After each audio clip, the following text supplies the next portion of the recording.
सबसे बड़ा problem hair fall, Shani खराब का ये सबसे बड़ा प्रॉब्लम है। जिसे नहीं पता कि उसके ऊपर शनि की महादशा लग चुकी है, वो कैसे उसे ठीक कर सकता है घर में ही बैठ के? सूर्य को जल चढ़ाने की ज़रूरत ही नहीं पड़ेगी। अब जो लोग सूर्य देव को जल भी चढ़ा रहे हैं और पिता से भी लड़ रहे हैं, सबसे बड़ा कॉज पता है क्या आता है? पेनल्टीज। कोई मंत्र का जाप भी किया जाता है? देखिए, मंत्र का जाप सिचुएशंस के हिसाब से किया जाता है। आपने बताया कि ऐसे लोग भी आए हैं जिनके पर्चे पर तो लिख गया था उनकी समस्या क्या है, पर उन्हें समाधान नहीं बताया गया। मुझे नहीं लगता कि जो वहाँ पर बैठे हैं वो इस सिद्धि के साथ वहाँ पर बैठ सकते हैं। साईं बाबा के पास ऐसी क्या सिद्धि थी? क्या वो एस्ट्रोलॉजर थे? एक पहले निर्मल बाबा आते थे, अक्सर लोग ना उनके उपाय जो होते थे कि जा वैष्णो देवी चला जा, जा गोलगप्पे खा ले। नमस्कार दोस्तों, मेरा नाम है मोहित और आप देख रहे हैं मोहित टॉक्स, एक ऐसा शो जहां हम बात करेंगे भारत की, भारत के इतिहास की, भारत के प्रेजेंट, पास्ट और फ्यूचर की। तो अगर आप भी कुछ नया सीखना चाहते हैं और अपने ज्ञान के स्तर को बढ़ाना चाहते हैं तो आइए हमारे साथ बनिए इस शो का हिस्सा और लगाइए ज्ञान के सागर में डुबकी। आज के जो हमारे मुख्य अतिथि हैं उनका नाम है मिस्टर संस्कार अग्रवाल।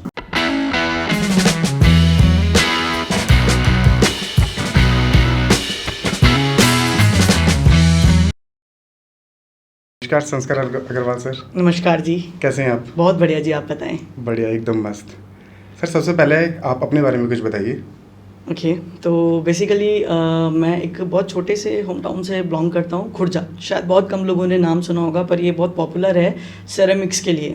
पूरे इंडिया में सबसे ज़्यादा सेरेमिक यहीं से गो थ्रू होता है, यानी एक्सपोर्ट इम्पोर्ट जो भी होता है। तो बेसिकली मेरी जर्नी शुरू हुई थी when I was 12 years old. जब मैं 12 साल का था, मैं पढ़ने में बिल्कुल अच्छा नहीं था। अक्सर मेरे स्कूल से कंप्लेंट्स आती थी और मेरे पेरेंट्स बहुत ज़्यादा डिस्टर्ब थे इस वजह से, और वो मुझे एक एस्ट्रोलॉजर के पास लेके गए।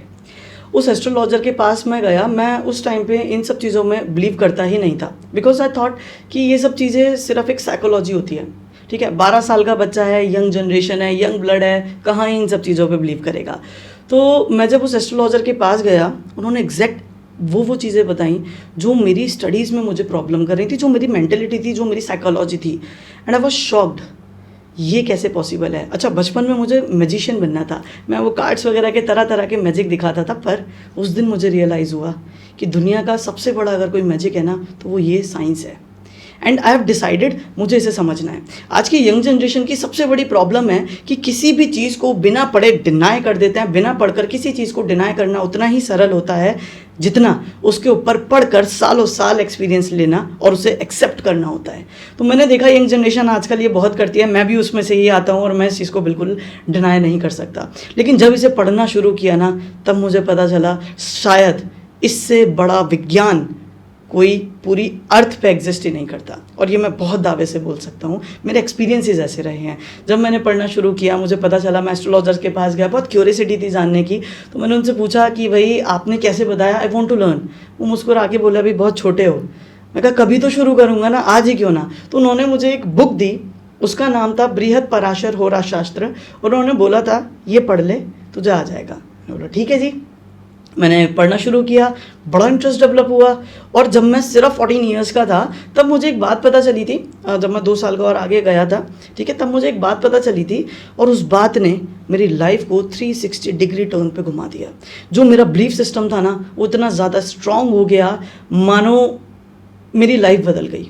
और मैं चाहता हूँ आप लोग भी वो बिलीफ सिस्टम को, या जो थॉट मेरे दिमाग में आया, वो समझें, क्योंकि मैं चाहता हूँ ये आप सभी लोगों को पता होना ज़रूरी है।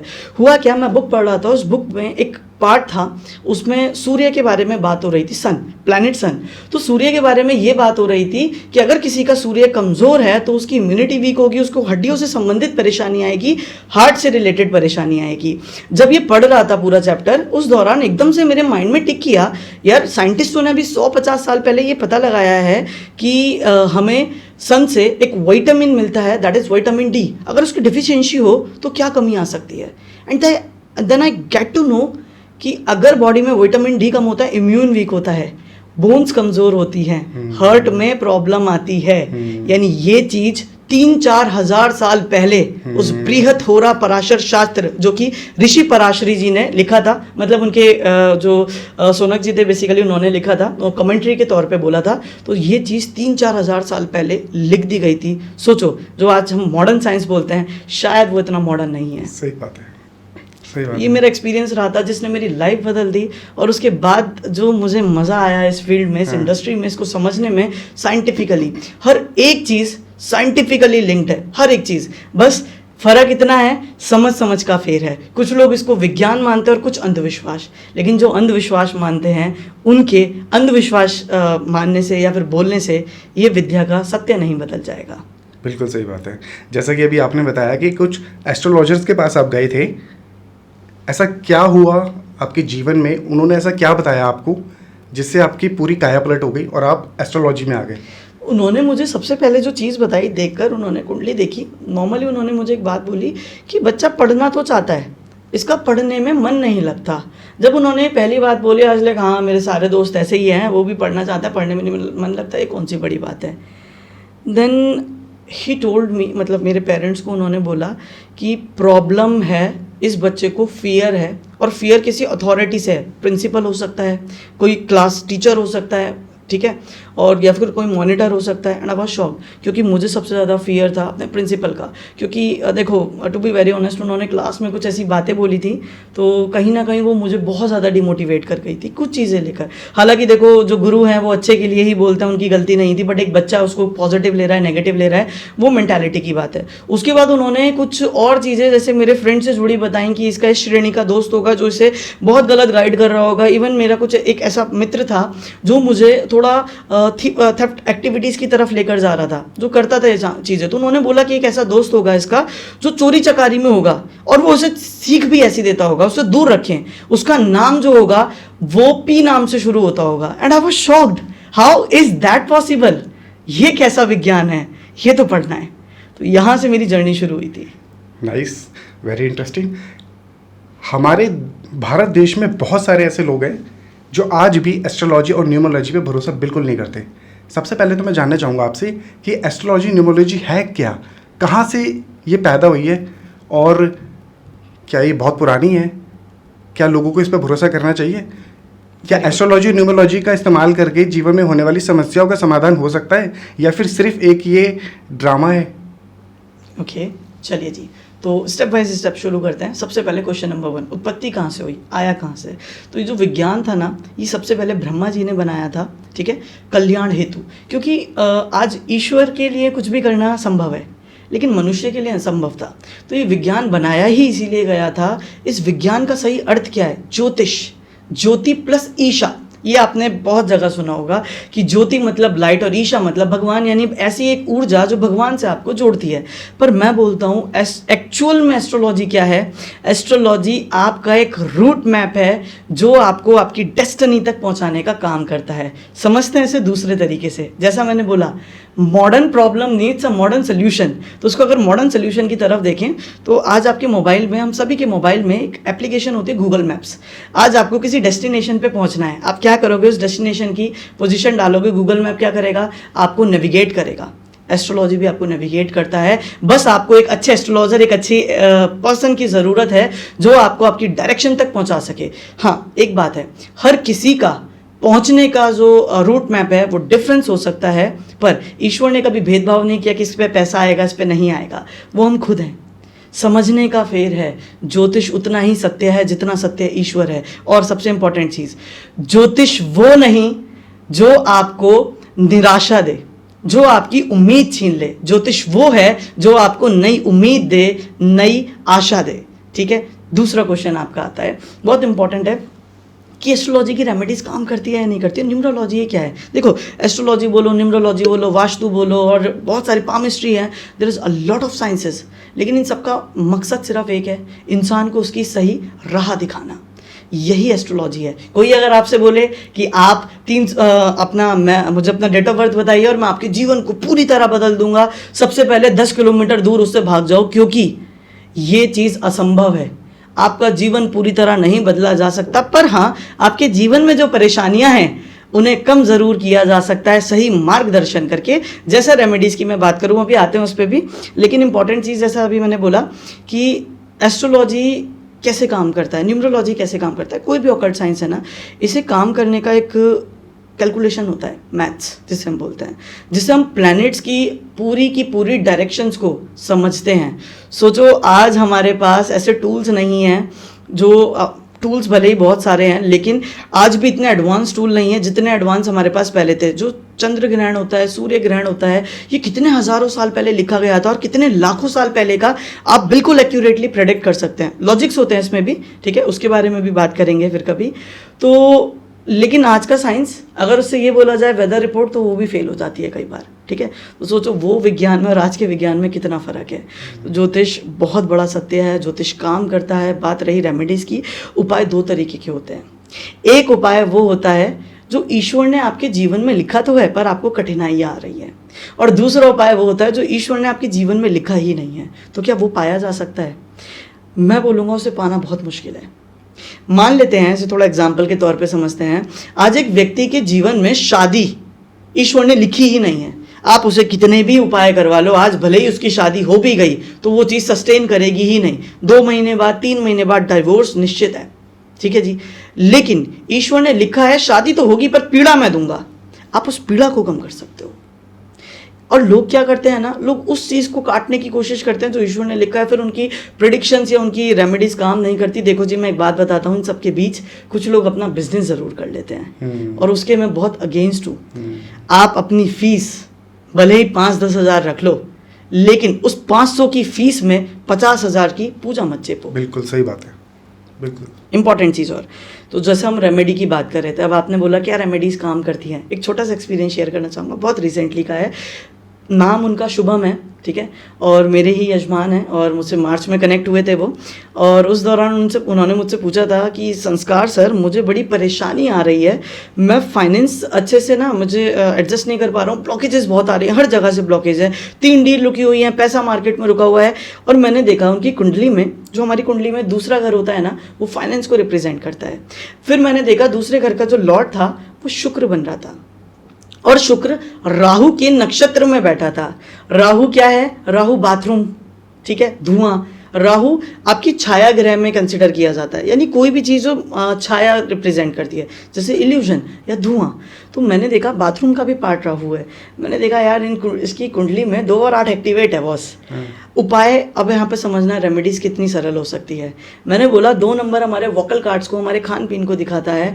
अब मैंने उनसे सिंपली एक बात बोली, अष्टम भाव जो होता है, 8th हाउस भी एक्टिवेट था, राहु भी एक्टिवेट था, शुक्र भी एक्टिवेट था। मैंने सिंपल सा उन्हें बोला, आप एक काम कीजिए, बाथरूम में गाना गुनगुनाना शुरू कीजिए। उन्होंने मुझे देखा, संस्कार जी हो जाएगा?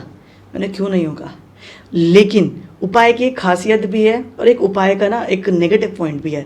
उपाय अगर सच्ची श्रद्धा से किया जाए, 43 डेज तक का हमारा टाइम पीरियड होता है। जब आप करते हो ना, ईश्वर बोलता है अरे यार चलिए मेहनत कर रहा है, चल दे देते हैं। लेकिन आप सोचो कौन वो लेक्सा एक दिन चैंट करके आपको पैसा आ जाएगा, इट्स इम्पॉसिबल। आपको हर चीज का एक रूटीन बनाना पड़ता है जी। क्यों? क्योंकि कुंडली में 6ठा भाव रूटीन का होता है और उसे लक्ष्मी भाव भी बोलते हैं। क्यों? क्योंकि आपके कर्म का भाग्य है वो, ठीक है। तो हर चीज का एक डिसिप्लिन भी बहुत जरूरी है। उन्होंने डिसिप्लिन फॉलो किया। कॉल आता है मेरे पास अभी कुछ 5-10 दिन पहले, बोलते हैं संस्कार जी मैंने सुना था कि चमत्कार होते हैं, मैंने देख भी लिया। मैंने कैसे, क्या हो गया? मैं भी थोड़ा क्यूरियोसिटी थी, क्योंकि उपाय ऐसा नहीं होता कि किसी ने उपाय लिख दिए। उपाय रैंडमली डिज़ाइन किए जाते हैं परेशानी के अकॉर्डिंग, ठीक है।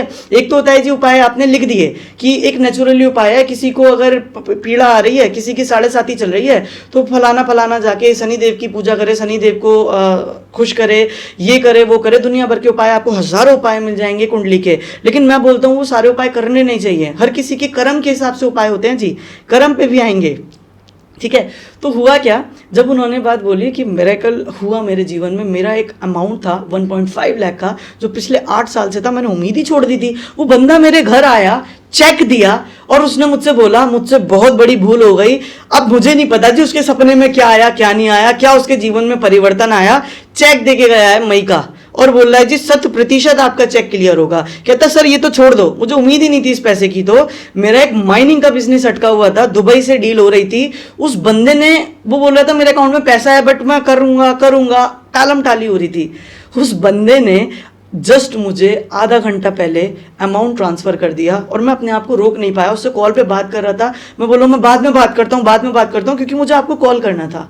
खाली मेरे गुनगुनाने से ऐसा क्या हो गया कि मेरा जो ये भाग्य ऐसा चमक गया। तो उपाय जो होते हैं ना वो इतने छोटे होते हैं कि लोग, एक पहले निर्मल बाबा आते थे, अक्सर लोग ना उनके उपाय जो होते थे कि जी। जा वैष्णो देवी चला जा, हाँ। जा गोलगप्पे खा ले। हाँ। मैं उनका कोई फैन नहीं हूँ या उनकी कोई हाँ। पब्लिसिटी नहीं कर रहा, कृपा फंसी हुई है। कृपा फंसी हुई है, हाँ। बिल्कुल जी। तो बट मैंने एक चीज़ ऑब्जर्व की थी जब मैं छोटा था, जब मैं अपने रिसर्च में था, तो टेक्निकली ही मेक सेंस।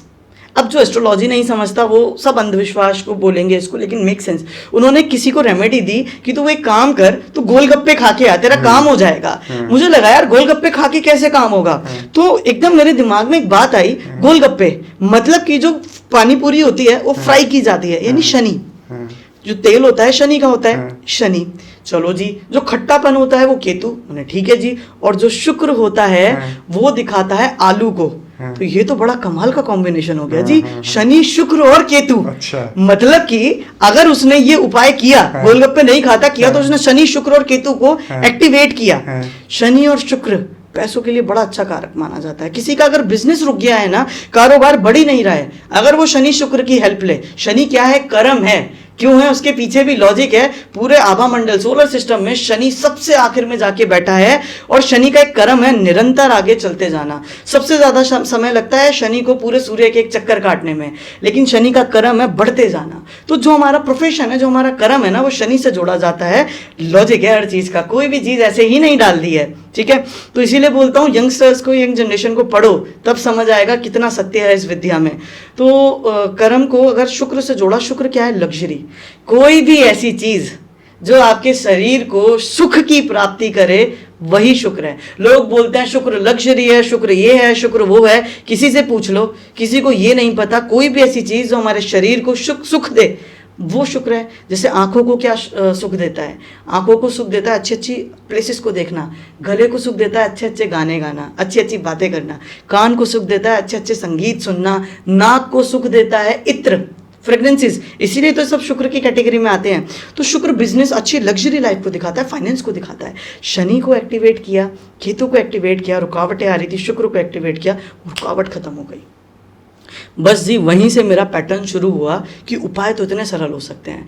अब मैंने एक बात बोली थी, modern problem needs a modern solution. मेरे पास ऐसे लोग भी आते हैं, सर मुझे ये बताओ, मैं दारू तो छोड़ नहीं सकता, मैंने कोशिश कर ली, अब ये सोल्यूशन बता दो। सोल्यूशन डिजाइन करना पड़ेगा। अब मुझे किसी की कुंडली में दिखा शुक्र मून के साथ एक कंजक्शन है, लेट्स सपोज सैटर्न की। मून जो है ना लिक्विड का कारक है। मैंने बोला यार तू दारू छोड़ नहीं सकता, अल्कोहल तू अगर छोड़ नहीं सकता तो एटलीस्ट कोई बहुत पुरानी अल्कोहल कंज्यूम करना शुरू कर, वो नुकसान नहीं देगी। शनि डिले, पुरानी चीज़ों को दिखाता है, मून लिक्विड है, मेक सेंस। तो मैंने दोनों को अटैच करवाया कि चल तू छोड़ नहीं सकता लेकिन ये चीज़ कर, इसे करने से सोल्यूशन मिल जाएगा। क्या होगा, धीरे धीरे करके उसका खुद ही उस चीज़ से मन हट जाएगा।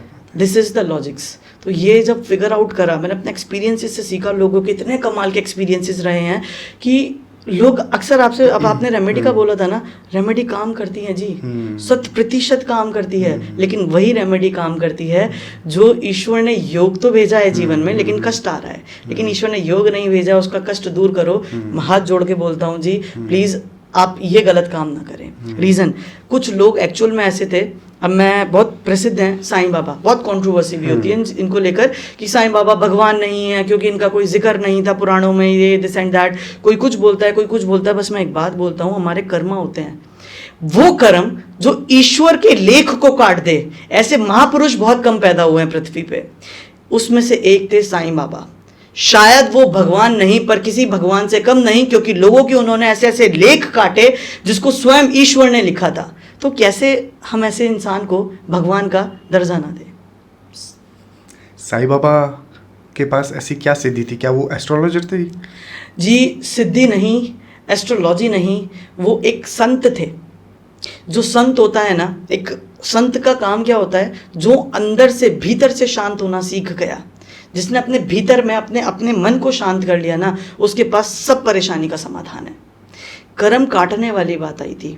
अब कर्म काटने वाली जो बात थी, ये बात सिद्धि की नहीं है, ये ऐसा कुछ नहीं है। कोई भी ऐसे तो व्यक्ति सिद्धि लेके वो किसी के कर्म काट सकता है। हालांकि मैं नाम नहीं लूंगा, आपको पता है कुछ लोग ऐसे हैं जिनके पास सिद्धि है, जो लिख कर बताते हैं। लेकिन जब उपाय की बात आती है ना, तो अक्सर मेरे पास भी ऐसे उनके क्लाइंट्स आए हैं जो बोलते हैं जी उपाय में मजा नहीं आया। आए हैं आपके पास? बिल्कुल जी। क्या?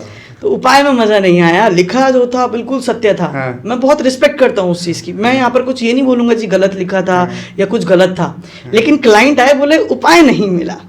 तो उपाय जो है ना, अब साईं बाबा कैसे करते थे, मैं बड़ा अपने आप को दुर्भाग्यशाली समझता हूँ कि मैं उनके टाइम पे पैदा नहीं हुआ, नहीं तो मैंने बहुत कोशिश करी इसे पता लगाने की, बट मैं जिस नतीजे पे पहुँचा वो एक ऐसे संत थे जो भीतर से इतना शांत रहते थे कि मानो ईश्वर को भी उनकी सुननी पड़ती थी।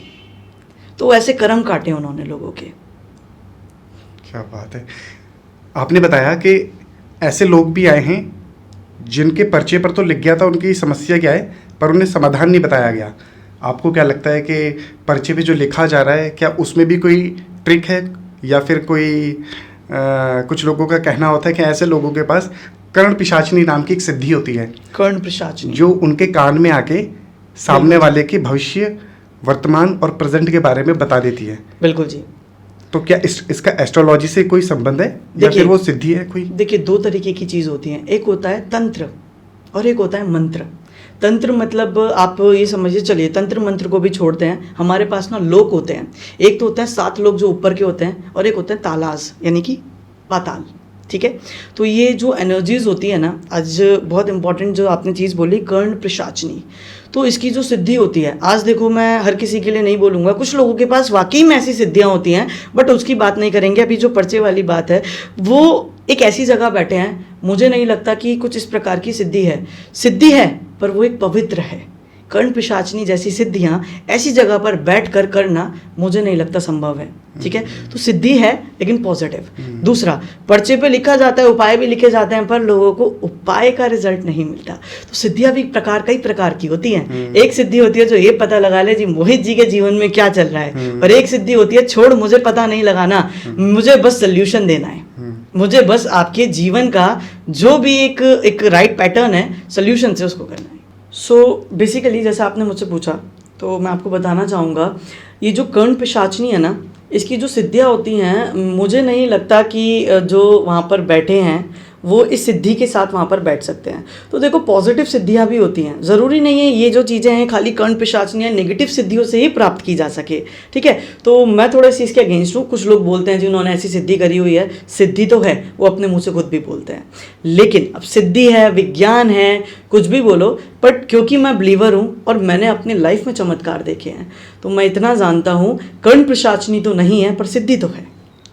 आप मानते हैं, सिद्धि पे यकीन करते हैं आप? सिद्धि में बिल्कुल करता हूँ। सिद्धि का एक सही मतलब क्या है? सिद्धि का मतलब है आज कोई भी चीज़ आप नियम से कर रहे हैं, आपने उसे सिद्ध कर लिया। आज मंत्र की बात करता हूँ, एक पैटर्न होता है जी। मैंने आपको बोला मोहित जी आपके जीवन में ये परेशानी चल रही है, आप एक काम कीजिए, ये शनि की दिक्कत है, तो ओम प्राम प्रीम प्रोम शाह शनिश्चराय नमः, इस मंत्र की चैंटिंग करना शुरू कर दो। अब मोहित जी मुझसे पूछेंगे कितनी बार चैंट करना है, कैसे चैंट करना है, उन्हें एक सही पैटर्न बताऊंगा।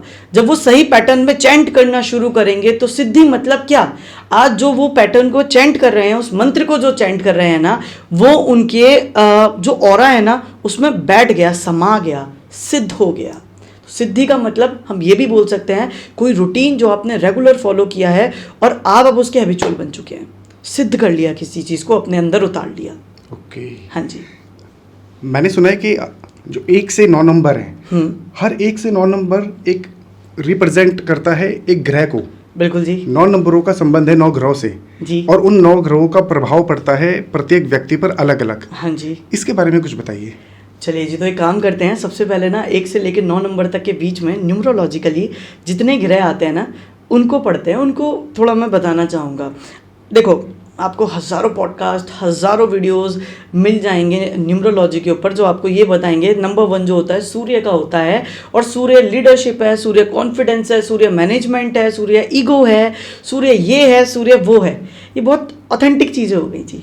आज थोड़ा समझने की कोशिश करेंगे ऐसा है क्यों, रूट क्या है, जड़ क्या है।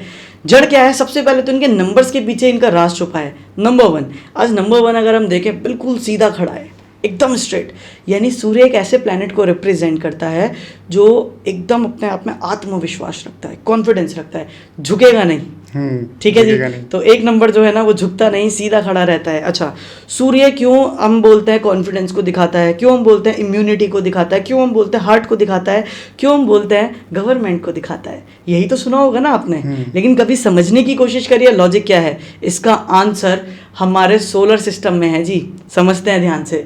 आप सबने साइंस तो पढ़ी ही होगी, नहीं पढ़ी तो बहुत बढ़िया, पढ़ी तो और भी बढ़िया।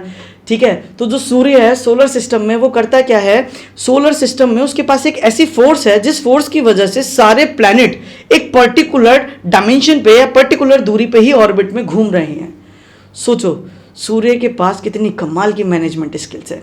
इसीलिए सूर्य को मैनेजमेंट से जोड़ा जाता है, क्योंकि सूर्य को हम आत्मा कारक भी बोलते हैं। पूरे सोलर सिस्टम की जो आत्मा है वो सूर्य है। और कमाल की बात, प्रभु श्री कृष्ण से लेकर बड़े से बड़े महंत, बड़े से बड़े महात्मा का एक ही कहना है, अगर आत्मा का कहीं वास होता है तो वो आपके हृदय में होता है। इसीलिए हृदय के कारक भी सूर्य को माना गया है। दूसरी चीज आपने सुना ही होगा, बोन्स जो होती है, हड्डियां, सूर्य के कारक है। समझा है कभी क्यों? कैल्शियम, हड्डी का कारक कैल्शियम, और ये सब चीज़ें सूर्य से देखी जाती है। सूर्य कितना कमाल का मैनेजमेंट कर रहा है कि कोई भी प्लेनेट आपस में टकरा नहीं रहा। कि आपके कोई बोन्स या हड्डी आपस में टकराते हैं? नहीं। That is the logic. इसीलिए सूर्य को जोड़ा जाता है। दूसरा, अब मुझे बताइए सूर्य क्या कर रहा है? कंट्रोल कर रहा है सबको। घर में कौन कंट्रोल करता है? पिता। सूर्य पिता का कारक है।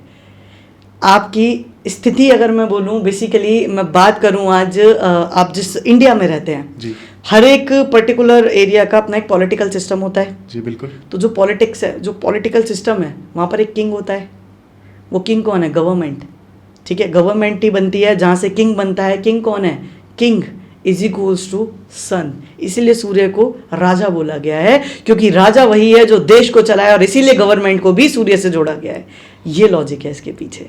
ठीक है, तो जो लोग सूर्य से गवर्न होते हैं ना कि केवल वो लोग इगोइस्टिक बोलूँ या फिर बोलूँ बहुत ज़्यादा पैशनेटिंग होते हैं, मैनेजमेंट स्किल्स बहुत अच्छे होते हैं, बल्कि मैं ये भी बोल सकता हूँ कि ऐसे लोग ना हमेशा कुछ नया करने के लिए बहुत ज़्यादा एक्साइटेड होते हैं। एक बात और समझिएगा, सूर्य और मंगल दोनों को फायर प्लैनेट बोला गया है, लेकिन सूर्य वो फायर है, वो आग है जो क्रिएशन का काम करती है।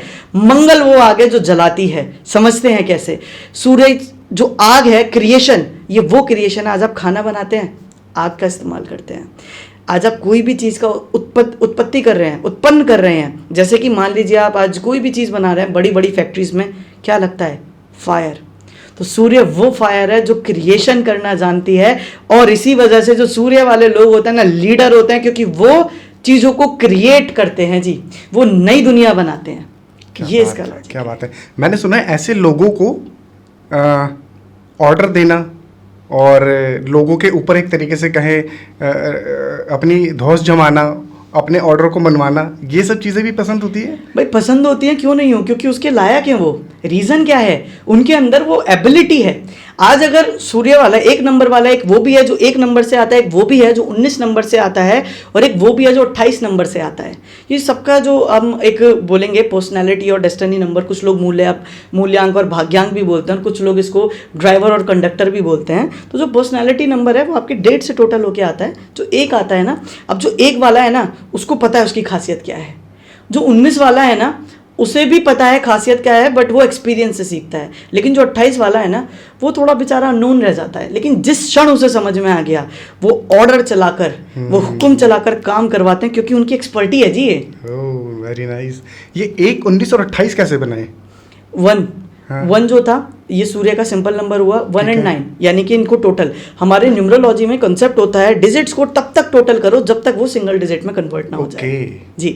तो 19 का टोटल 1 + 9 1, यानी आपका that will become 20, that will become 10, sorry. तो 10 का जो 1 है, 0 का वैल्यू नहीं लेंगे, 1। ऐसे 28 है, 2 + 8 = 10। Again nice nice nice. अच्छा, अब आपने बताया कि जो सूर्य है वो पिता का कारक है। सूर्य को जल भी चढ़ाया जाता है? बिल्कुल चढ़ाया जाता है। पहला मैं आपसे पूछना चाहूँगा कि जल चढ़ाने के फ़ायदे क्या है? जल चढ़ाने का सही समय क्या है? जल चढ़ाने से इंसान के अंदर क्या बदलाव आते हैं? और मैं एक ये भी चीज़ इसमें ऐड करना चाहूँगा, कुछ लोगों की अपने पिता से नहीं बनती है। बिल्कुल जी। तो वो पिता से तो बन नहीं रही है, पिता से लड़ाई कर रहे हैं, झगड़ा कर रहे हैं, और सुबह जाके सूर्य को जल चढ़ा रहे हैं। तो क्या सूर्यदेव उन्हें उस जल का फल देंगे? बहुत बढ़िया क्वेश्चन है। चलिए जी, इस क्वेश्चन को शुरू से लेकर चलते हैं। ठीक है, सबसे पहली चीज़ आपने बोला सूर्य देव को जल चढ़ाना चाहिए, क्या सही तरीका हो सकता है, कैसे जल चढ़ाया जाता है, क्या सही समय होता है ना जी। तो मैं आपको एक बहुत इंपॉर्टेंट बात आज बताने जा रहा हूँ, जो मैं बहुत चैलेंजिंग वे में बोल सकता हूँ कि आपको शायद पूरे इंटरनेट पे कहीं ना मिले।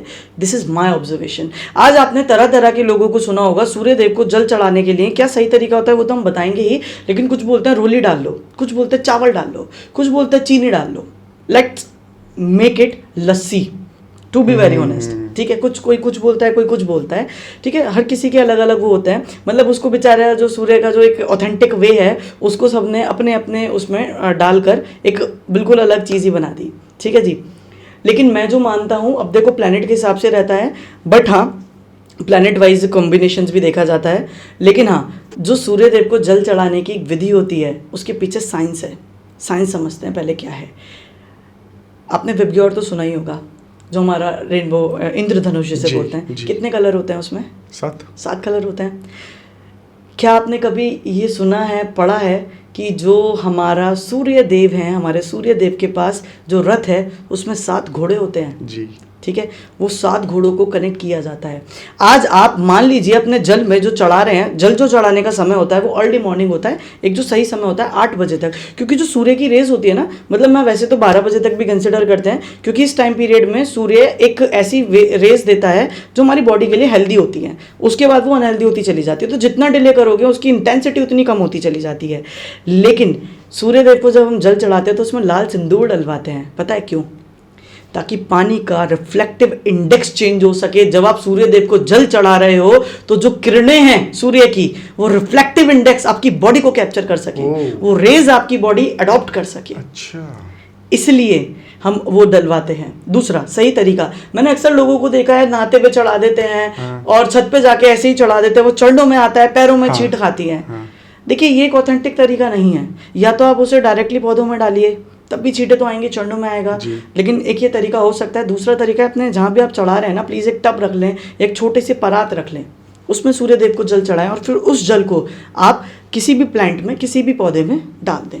ये एक सही तरीका होता है, जैसा मैं मानता हूँ। ठीक है, हर किसी का अलग अलग बिलीफ सिस्टम होता है, कोई कुछ बोलता है, कोई कुछ बोलता है। लेकिन मैंने अपने 12 साल के एक्सपीरियंस में सिर्फ इसी तरीके से रिजल्ट आते हुए देखा है। Very nice. दूसरी चीज़ इम्पॉर्टेंट है बहुत, कि आप एक क्षण तो अपने पिता से लड़ रहे हो और एक क्षण आप जाकर अपना सूर्य देव को जल चढ़ा रहे हो। क्या वो काम करेगा? मैं बोलता हूँ कोई फायदा नहीं है, आपने कर्म ही खराब कर लिए। होता क्या है, ज्योतिष में लोग समझते हैं चमत्कार होते हैं, ज्योतिष में चमत्कार नहीं होते। जो आपका कर्म है वही ज्योतिष है। आपके कर्म को ही ठीक किया जा सके तो आपको किसी पूजा पाठ की ज़रूरत नहीं। देखो पूजा पाठ बहुत ज़रूरी है, उसके विषय में एक चलिए अभी बात करेंगे। अभी पहले इस टॉपिक पे ही रहते हैं। तो बेसिकली क्या है कि आपने जब ये काम किया, अपने पिता से आपने लड़ाई झगड़ा किया, आपने अपने सूर्य को खराब किया, डिस्टर्ब किया। एक जगह डिस्टर्ब कर रहे हो, एक जगह आप उसको मनाने की कोशिश कर रहे हो, वो बैलेंस कभी बन ही नहीं पाएगा। इट विल बी बेटर, सूर्य देव को जल चढ़ा के अगर सूर्य मजबूत करना है ना, तो बेहतर यही है। अब देखिए जी, ये विज्ञान ऐसा नहीं है जो खाली हिंदुओं के लिए बना है, ये हर एक उस मानव या मनुष्य के लिए बना है जो परेशानियों से गुजर रहा है। ठीक है, चाहे वो हिंदू हो, चाहे वो मुस्लिम हो, चाहे वो किसी क्रिश्चियन हो या किसी अदर रिलीजन का हो, तो ये विज्ञान तो हर किसी के लिए बना है। तो अब कोई सूर्य देव को जल चढ़ाने में बिलीव नहीं करता तो पिता से अच्छा बना के रखे। सूर्य पिता है तो सूर्य बेटे को भी रिप्रेजेंट करता है, तो बेटे से अपने संबंध अच्छे बनाए। पिता से आप जितना अच्छे रिलेशन बनाओगे, आपको कोई ज़रूरत नहीं है एक्स्ट्रा सोर्स की। ये कुछ इस तरह है, आप जिम में जाकर बॉडी बना रहे हैं और सप्लीमेंट्स ले रहे हैं। आपकी बॉडी की टेंडेंसी है कि वो सप्लीमेंट्स जो आपकी बॉडी में अमीनो एसिड्स होते हैं या फिर प्रोटीन होता है, वो खुद डेवलप कर सकते हैं नेचुरल वे में। तो बस ये वही नेचुरल वे है। और ये दूसरा ऑथेंटिक एक दूसरा तरीका है कि सूर्य कमज़ोर है, अरे यार पिता से तो लड़ रहे हैं, चल कोई बात नहीं, चलो सूर्य किसी ने बोल दिया मजबूत करते हैं। आज इंटरनेट पे पढ़ लिया था कि सूर्य देव को जल चढ़ाते हैं और सूर्य मजबूत होगा। ये उन लोगों के लिए नहीं है जो पिता से लड़ रहे हैं, ये उन लोगों के लिए पिता से अच्छे संबंध है या पिता नहीं है, दुर्भाग्यवश। ठीक है, वो उपाय कैसे करें, ये एक सब्स्टिट्यूट है। सही बात, बिल्कुल बहुत सही जवाब दिया है आपने। और मुझे लगता है कि बहुत सारे लोग जो आज तक ये सोचते हुए आ रहे थे, कह रहे पिताजी से तो लड़ लिया, कोई बात नहीं, शनि मजबूत कर ले, वो सूर्य मजबूत कर लेते हैं, जल चढ़ा के जीवन में सफलता मिल ही जाएगी। तो मुझे भी लगता है कि सूर्य देव को जल चढ़ाने से पहले अपने पिता से बनाकर रखें, तो आपको शायद सूर्य देव पे जल चढ़ाने की भी जरूरत नहीं पड़ेगी। एग्जैक्टली।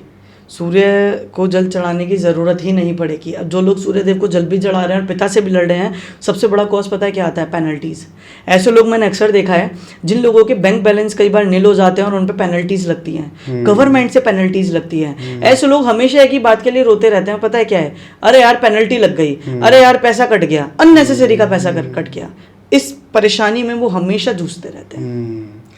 मैं एक चीज़ ये भी पूछना यहाँ पे ऐड करना चाहूँगा, सूर्य देव को जब हम जल चढ़ाते हैं, आपने कहा कि 8 बजे से लेकर 12 बजे तक का सही समय है। सूर्य उदय होने से 6:30 बजे से लेकर 12 बजे तक, 8 बजे हम दमसम टाइम मान लेते हैं। ठीक है। क्या कोई मंत्र का जाप भी किया जाता है? देखिए, मंत्र का जाप सिचुएशंस के हिसाब से किया जाता है। आज जो हम मंत्र पढ़ रहे हैं ना, वो वाइब्रेशंस हैं। मेरे बॉडी से जो वाइब्रेशंस निकल रही हैं वो कुछ इस तरह चलिए। मोहित जी, आपने बहुत बढ़िया चीज़ पूछी। आज हम बात कर रहे हैं, या जो भी आपके यूज़र्स हैं जो हमें देख रहे हैं, वो पॉडकास्ट को क्यों देख रहे हैं? क्योंकि हम लोगों का एक जो वे ऑफ कम्युनिकेशन है वो कॉमन है, Hindi other English what ever. तो जो ग्रह है ना, उन्हें संस्कृत समझ आता है बॉस।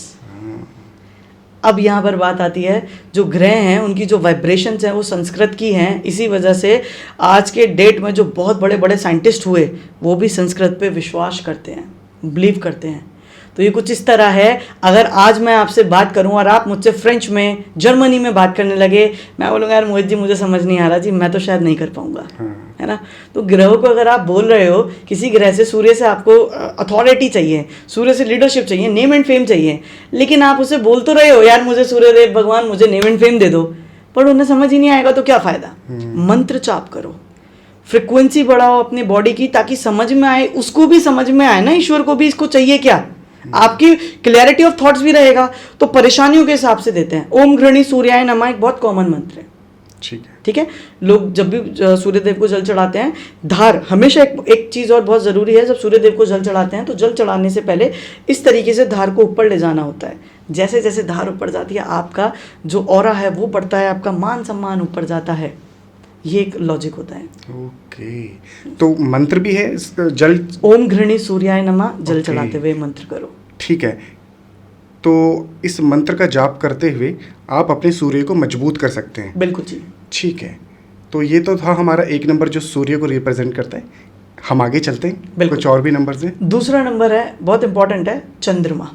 अब देखिए, एस्ट्रोलॉजी में चंद्रमा को किसी और तरीके से लिया जाएगा। न्यूमरोलॉजी में बोलते हैं चंद्रमा इज क्वीन। पर क्वीन कौन सी? क्या वो क्वीन राजा की रानी है या फिर राजा की माता है? चंद्रमा को माता का स्वरूप माना गया है। अभी आएंगे उस पर। लेकिन चंद्रमा जो है ना, वो क्वीन तो है, बट वो पट रानी है, मतलब कि वो रानी है जिसका बेटा राजा बना है। ठीक है। अब थोड़ा सा ट्विस्ट है यहाँ पर, क्यों है वो समझते हैं। शुक्र को फाइनेंस मिनिस्टर बोलते हैं, पर मैं बोलता हूँ शुक्र वाइफ का कारक है एस्ट्रोलॉजी में।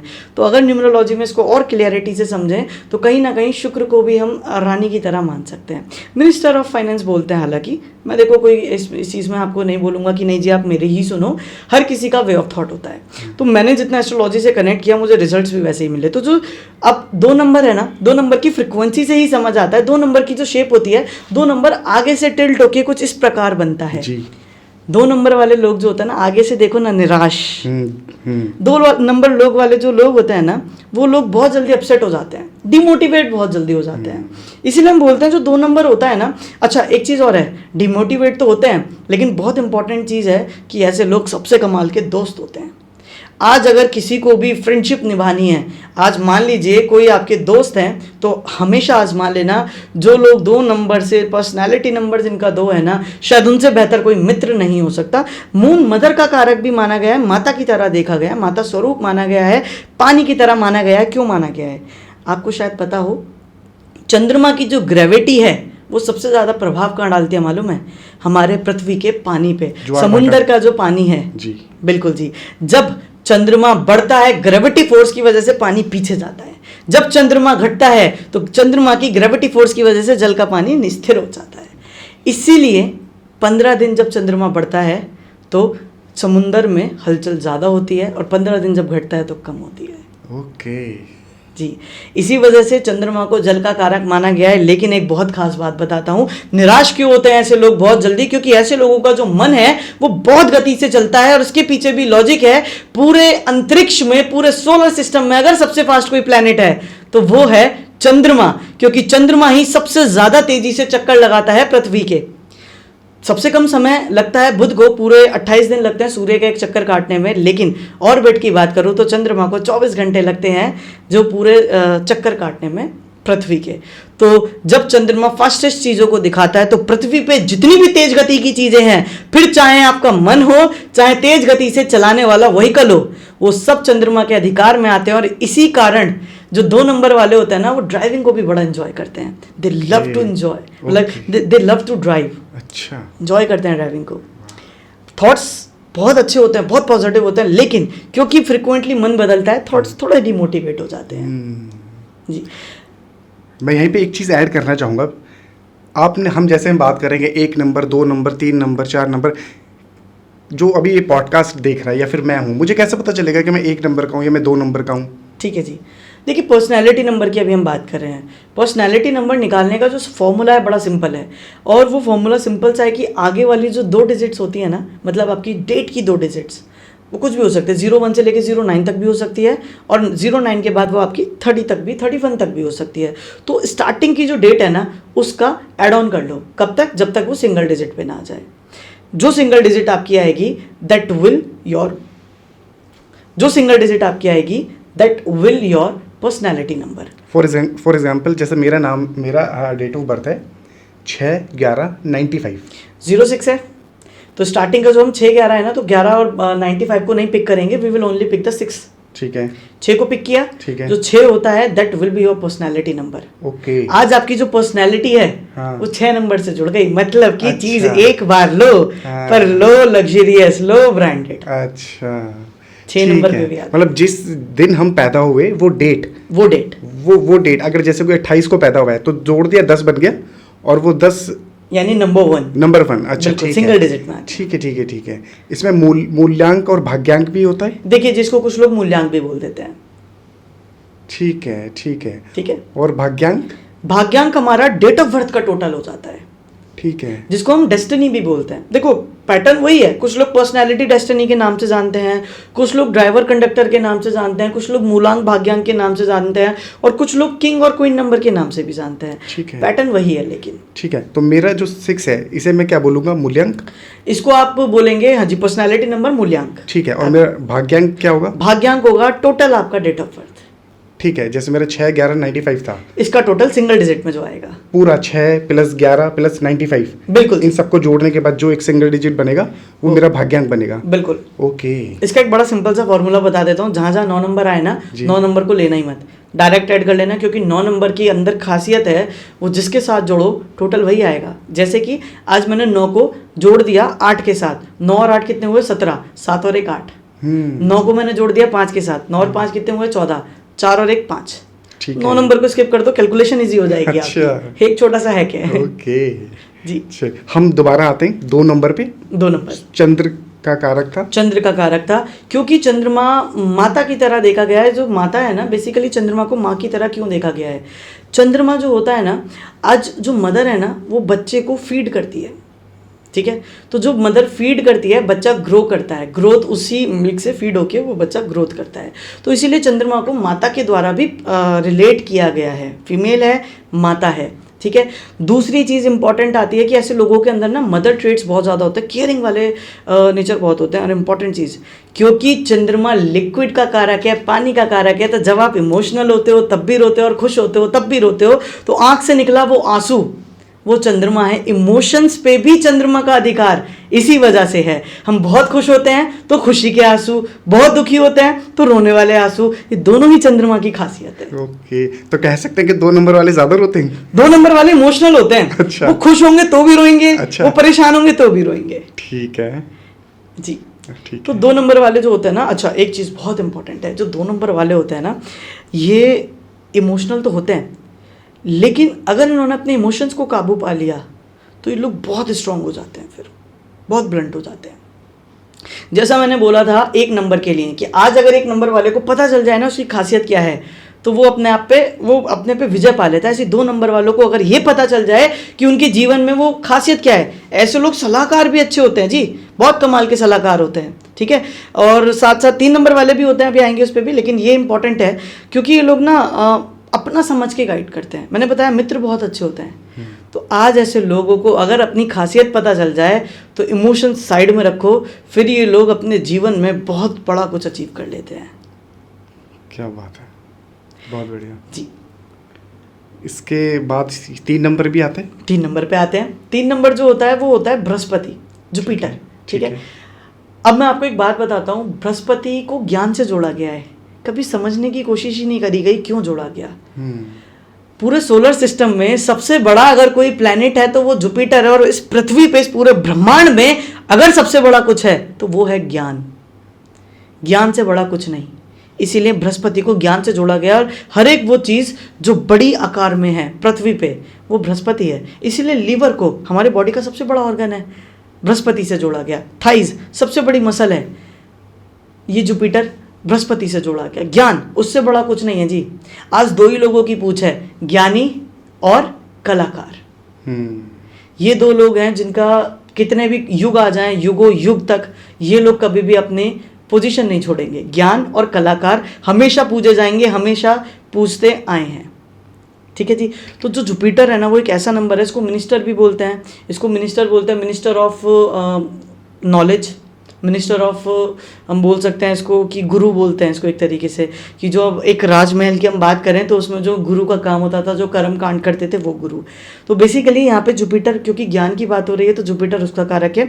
जितने भी लोग ये 3 नंबर वाले होते हैं ना, अच्छा एक चीज़, 3 नंबर में देखा, 3 नंबर में 2 कर्व आते हैं, किसी और में कर्व नहीं आते। क्योंकि कर्व का एक सेंटेंस जो मतलब बनता है वो है, वो व्यक्ति जो गुणवान है, जो नॉलेजेबल है, वो हर किसी के सामने झुकना जानता है। क्योंकि ज्ञान प्राप्त करने का सबसे सरल तरीका है झुको। अपनी ऐठ मत दिखाओ, ये मत दिखाओ जी मुझे सब पता है। सूर्य मत बनो, सूर्य बनोगे कभी ज्ञान नहीं मिलेगा। 3 नंबर बनोगे ना, झुकोगे, ज्ञान मिलेगा। इसीलिए बोलते हैं जो फलदार वृक्ष होता है वो हमेशा झुका होता है, जो दूसरों को देने के लिए पैदा हुआ है, दूसरों को देने के लिए बनाया है। वहीं पर एक वृक्ष होता है जो सीधा खड़ा होता है, जिसके अंदर ना तो पत्ते होते हैं ना ही फल होते हैं। तो अगर झुकोगे ना तो फलदार वृक्ष बनोगे, और सीधे खड़े रहोगे तो नंबर 1 की तरह, सूर्य की तरह बनोगे, जो सामने वाले की बात को शायद काट भी दे। ठीक है। ये खासियत है 3 नंबर वाले लोगों की। इन्हें पता चल जाए ना इनके अंदर ज्ञान क्या है। अच्छा ऐसे लोग जो होते हैं ना, नॉलेज मल्टीपल चीज़ों की ले लेते हैं। क्योंकि अगर 3 नंबर नेगेटिव है, 3 नंबर खाली 3 नंबर से आ रहा है, कोई पैदा ही 3 तारीख में हुआ है किसी भी महीने की, तो उसको शायद आसानी से पता चल जाए उसके जीवन का, नॉलेज का आधार क्या है। लेकिन जैसे जैसे वो आगे बढ़ते चले जाते हैं लाइफ में, क्या होता है ना, मतलब जैसे आगे बढ़ते चले जाते हैं, इन द सेंस 3 से, अब मैं बोलूँ 12 से 3 आता है। 1 नंबर और 2 नंबर, 2 नंबर के लिए मैंने एक बात बोली थी, क्या थी? इमोशंस। जिस दिन इमोशन पे काबू कर लिया, अब 2 और 1 3 होता है, अब 2 की भी फ्रिक्वेंसी आएगी और 1 की भी आएगी। इमोशंस भी और कुछ सीखना भी नहीं है। लेकिन जिस दिन ये सीखना शुरू कर दें, जिस दिन ये अपने इमोशन पे कंट्रोल कर लें, ये 3 नंबर वाले वो नॉलेज ज्ञात कर लेंगे, वो ज्ञान इन्हें मिल जाएगा जिसे हम बोलते हैं ब्रह्म ज्ञान। 30 नंबर पे, जो 30 तारीख पे जो पैदा होते हैं वो भी 3 नंबर से आते हैं। ये लोग भी नॉलेजेबल होते हैं, बहुत अच्छा ज्ञान होता है। और मैं मानता हूँ कि इन लोगों का जो ज्ञान होता है ना, वो उम्र के साथ तजुर्बे से बढ़ता है। ये 3 नंबर की खासियत है। चलिए थोड़ा सा आगे बढ़ेंगे और 4 नंबर को समझेंगे। अब 4 नंबर की पोजीशन देखिए, 4 नंबर कैसे बनता है। 4 नंबर को ऑथेंटिक अगर मैं बोलूँ इस तरीके से, ऐसे बनता है। कभी उसको ध्यान से देखना तो ऐसा लगेगा कोई एक व्यक्ति अपने एक पैर पे खड़ा है, मतलब मेडिटेट कर रहा है, मतलब कि डिसिप्लिन। आज इसीलिए जो 4 नंबर होता है, वो जो नंबर होता है राहु का होता है, इसे डिसिप्लिन के कारक से जोड़ा जाता है। हालांकि अगर हम बात करें एस्ट्रोलॉजिकली तो जो राहु है एक छाया ग्रह है, ठीक है, मतलब इसका कोई अस्तित्व नहीं है, लेकिन कैलकुलेशन से, मैथमेटिकल कैलकुलेशन, इसलिए इसको छाया ग्रह बोला जाता है। और इसकी एस्ट्रोलॉजी में एक अलग मायने हैं। न्यूमरोलॉजी की बात करें तो डिसिप्लिन का कारक है, ऑर्गेनाइजेशन का कारक है। आज आप जब भी तपस्या करते हैं तो एक पैर को दूसरे पैर पे रख के करते हैं, क्योंकि उस तप में डिसिप्लिन की ज़रूरत होती है।